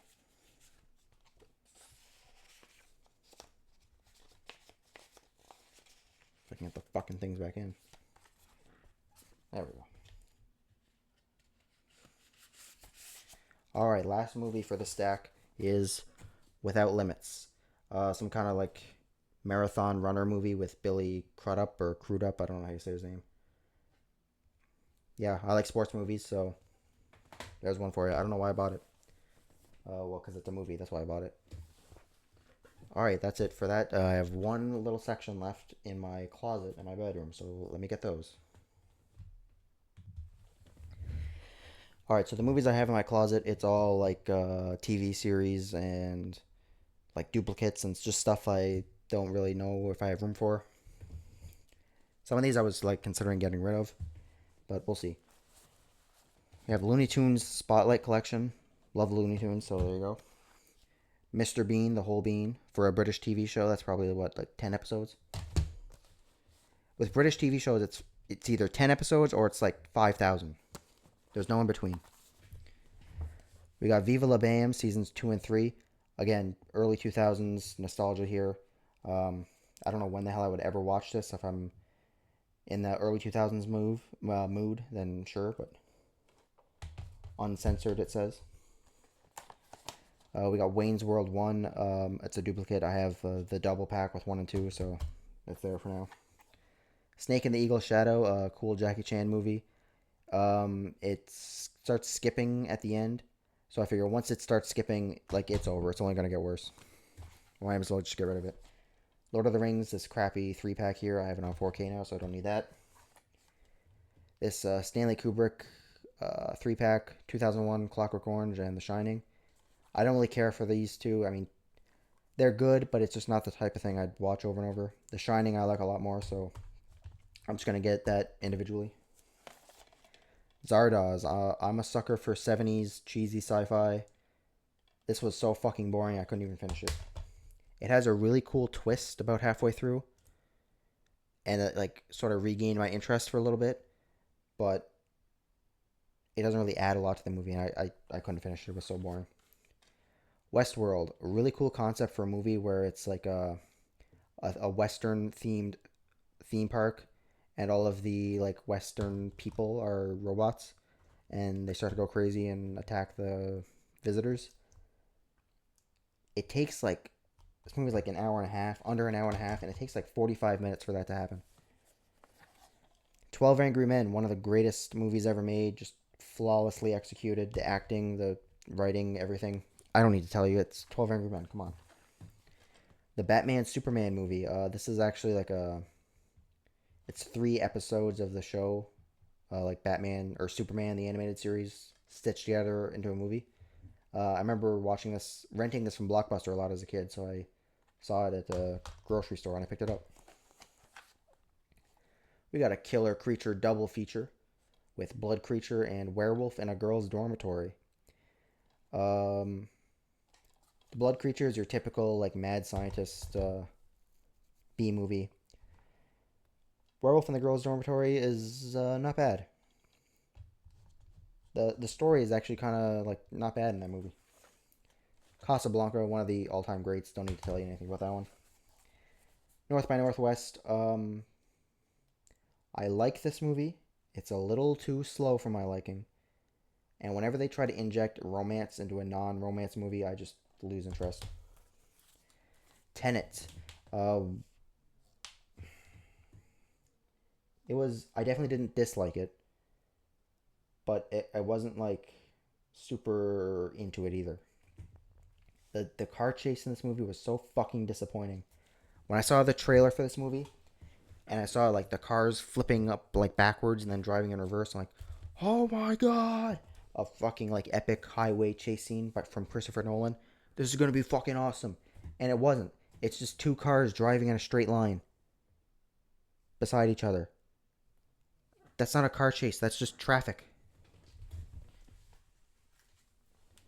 We got a bunch of the Simpsons seasons, seasons 1 through 5.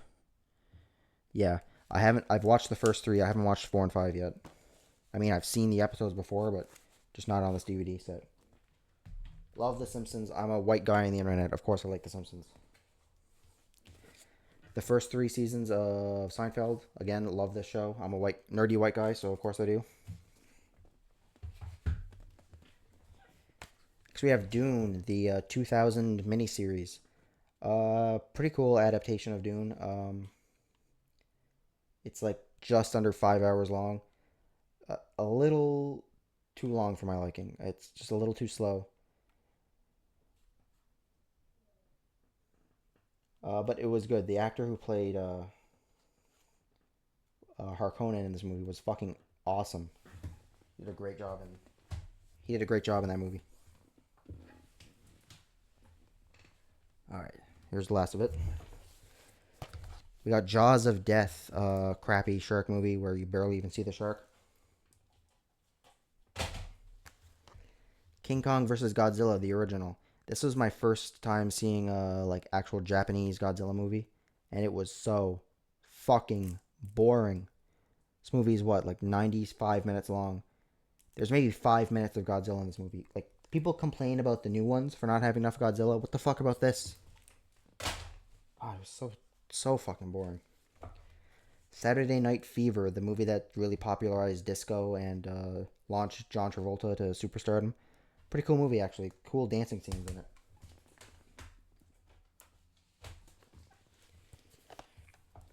Count Dracula's Great Love, also known as Dracula's Virgin Lovers or something. Yeah, it's got Elvira in it. So, I guess back when Elvira had her, like, host show or whatever, where she hosted horror movies, this is one of them. You can actually choose to watch it with the Elvira interludes. It's so much more entertaining with that, I have to say. We got Angels and Demons and The Da Vinci Code. Not like great movies, but every once in a while I'm just in the mood for them. Again, it's one of those like treasure hunting, looking for clues type of movies. The Pink Panther. So interesting. Peter Sellers is the character who plays, or is the actor who plays Jacques Cousteau, who's the character who's most famously associated with this series. He's actually not in it that much. He's a side character, and he's hilarious. Any scene with him is funny, but he's really not in it that much. So it's kind of a letdown. But the parts with him were funny enough to. It wasn't a total disappointment. Ren and Stimpy. This is seasons 1 and 2. The only seasons worth watching. I watched the entire series a couple years ago. From season 3 on, it's just not funny. But the first 2 seasons are hilarious. We got Citizen Kane, greatest movie ever made. Comes in this cool collector's edition. Like all this. Look at all that. Anytime a DVD opens up like this, you're in for a wild ride. But yeah, it's a great movie. I think it still holds up.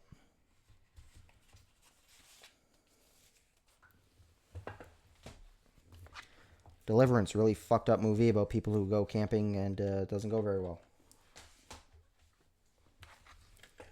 We got this Batman animated 2-pack here. Mask of the Phantasm, I grew up watching a lot. And Sub-Zero was one of those movies I always saw the trailer for, but never checked it out. And when I finally bought this, I was like, oh, I can finally watch it. It's actually pretty good.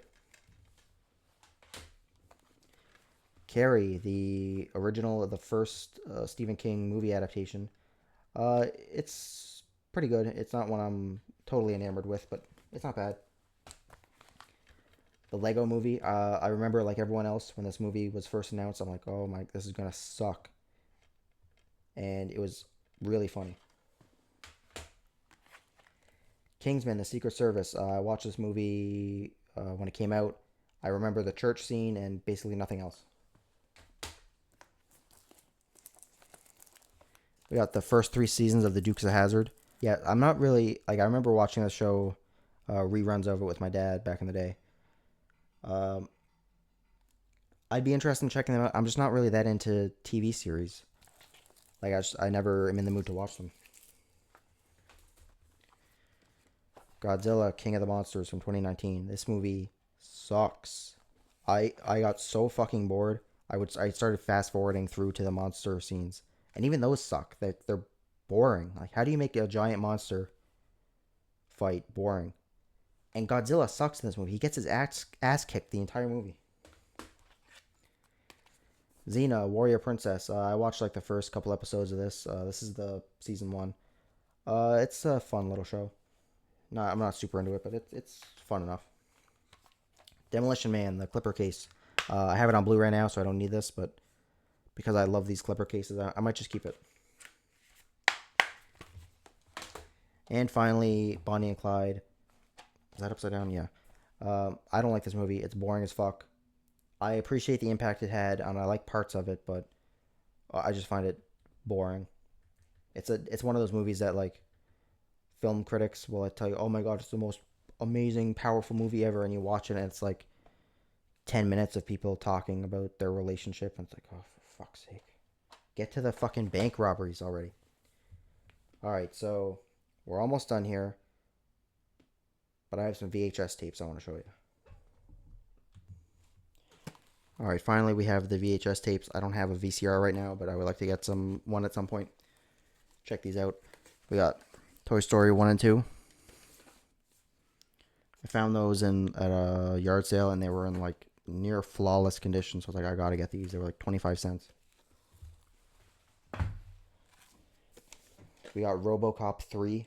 To me, this is like the appeal of VHS, is like these shitty, schlocky movies like this. They are best on VHS. We have The Plague, full-length screener. So it's my understanding that these screeners would get sent to video stores and movie critics as like an early access thing. I'm not totally sure how that works, but anyway, this was not meant to be sold in stores, basically. You have Titanic, the 2-tape thing. Every household had this back in the day. This was the one movie you could guarantee everyone would have. Pulp Fiction. Same thing with another, when I talked about The Hateful Eight, how it had that weird, like, leathery feel. This, too. I don't know what it is about Tarantino movies. They have, like, it just feels different. I don't know how to explain it. It's not as glossy as the others. True Lies.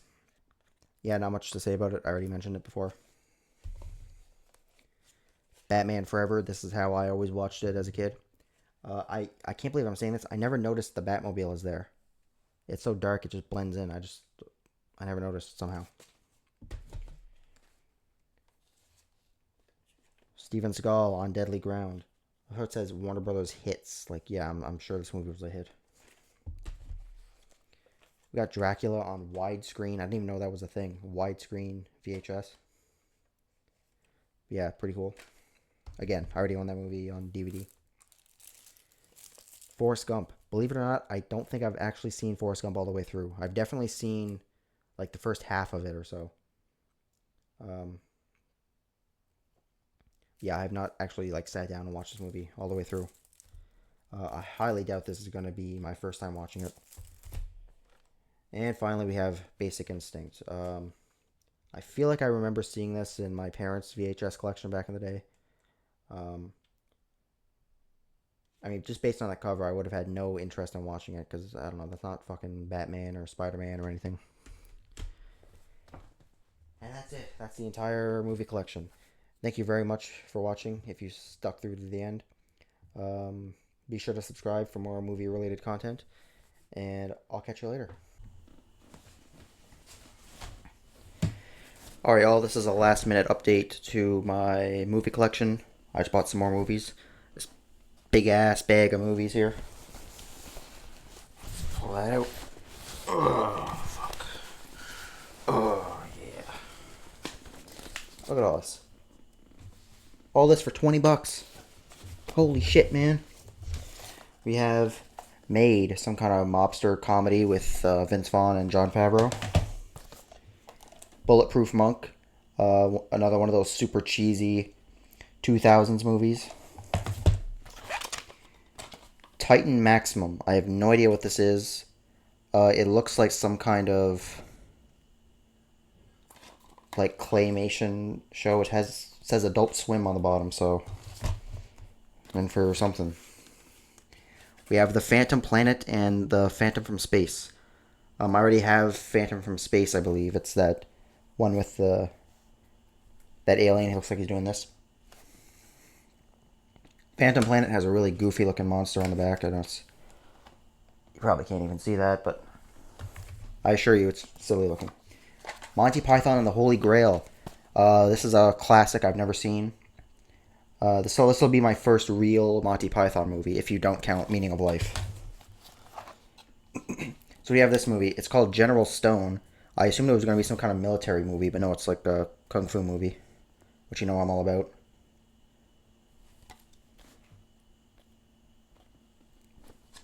That's pretty cool. We have this classic 20 spaghetti westerns. I love me some spaghetti westerns. And here's 20 of them.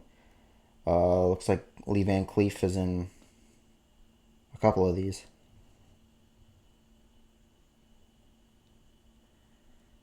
Yeah, he's in like 2 or 3. Yeah. So I'm looking forward to checking that out. You open it up and all the discs come in individual sleeves like this. I've never seen that before. I just realized one of the discs is missing. It's supposed to be a 5 disc. I only have a disc 1 through 4 here. That kind of sucks, but oh well, what can you do? It was like $1, so whatever. Oh, wait a minute. Is that 2 discs? Nope. Alright. Shit. Okay, these sleeves are a little flimsy.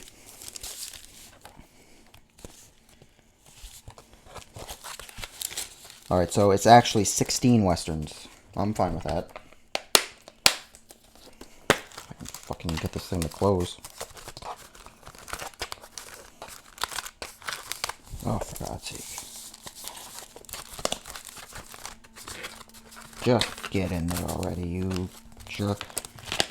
Got it. We have this Rebel Run. I guess it's some kind of biker movie. It comes in a jewel case, like what CDs used to come in. I've never seen a DVD come in a case like this. That's really fascinating to me. Pretty cool. It's got Michael Ironside in it and Sean Young. So yeah. We have House on Haunted Hill. Kind of a cult classic, old haunted house movie with Vincent Price. It's actually a pretty decent movie if you're into that type of thing. Here we have Kung Fu, The Punch of Death, starring Meng Fei, whoever that is. Yeah, it's just another one of these Kung Fu movies. You know, I love them. Here we go. We got Daredevil. Never seen this movie before, even though I loved the comic book movies of that era. This is one I never saw.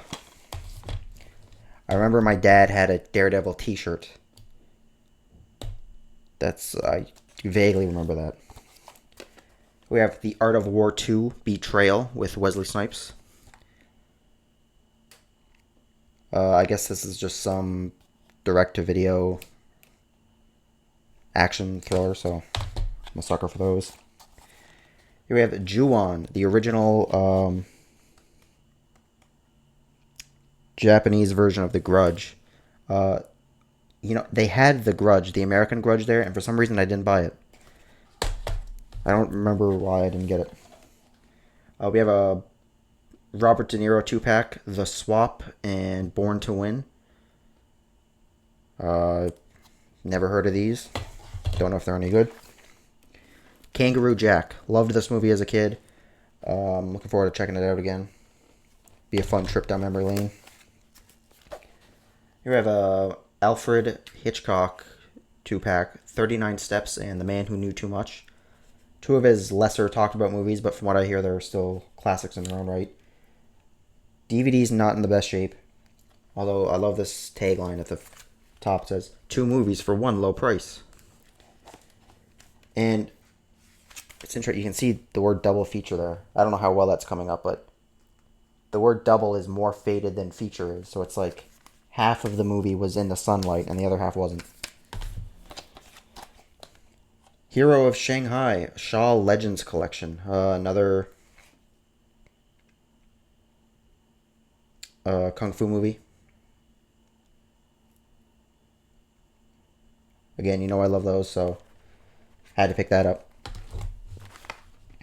Frequency. This is a fairly popular time travel type movie. People who've seen it seem to like it. And it's another one of those clipper cases. Ooh, and it opens up. Look at that. Zorro. Holy shit. Okay, I don't know if this is going to come through, but the text on the back is like... all the letters are like forming together. I don't know if you can see that. I have never seen that happen before. I'm looking forward to watching this, that's for sure. We got War of the Monsters. It features the atomic mutant turtle Gamera battles Barugon. So it's basically just a Gamera movie. Never seen any of these. I love these type of kaiju movies. Even though I mentioned the original Godzilla vs. Kong fucking sucked dick, but... And last one is City of God. Classic movie. Everyone very highly lauds this movie, so I'm looking forward to checking that out. And that's it.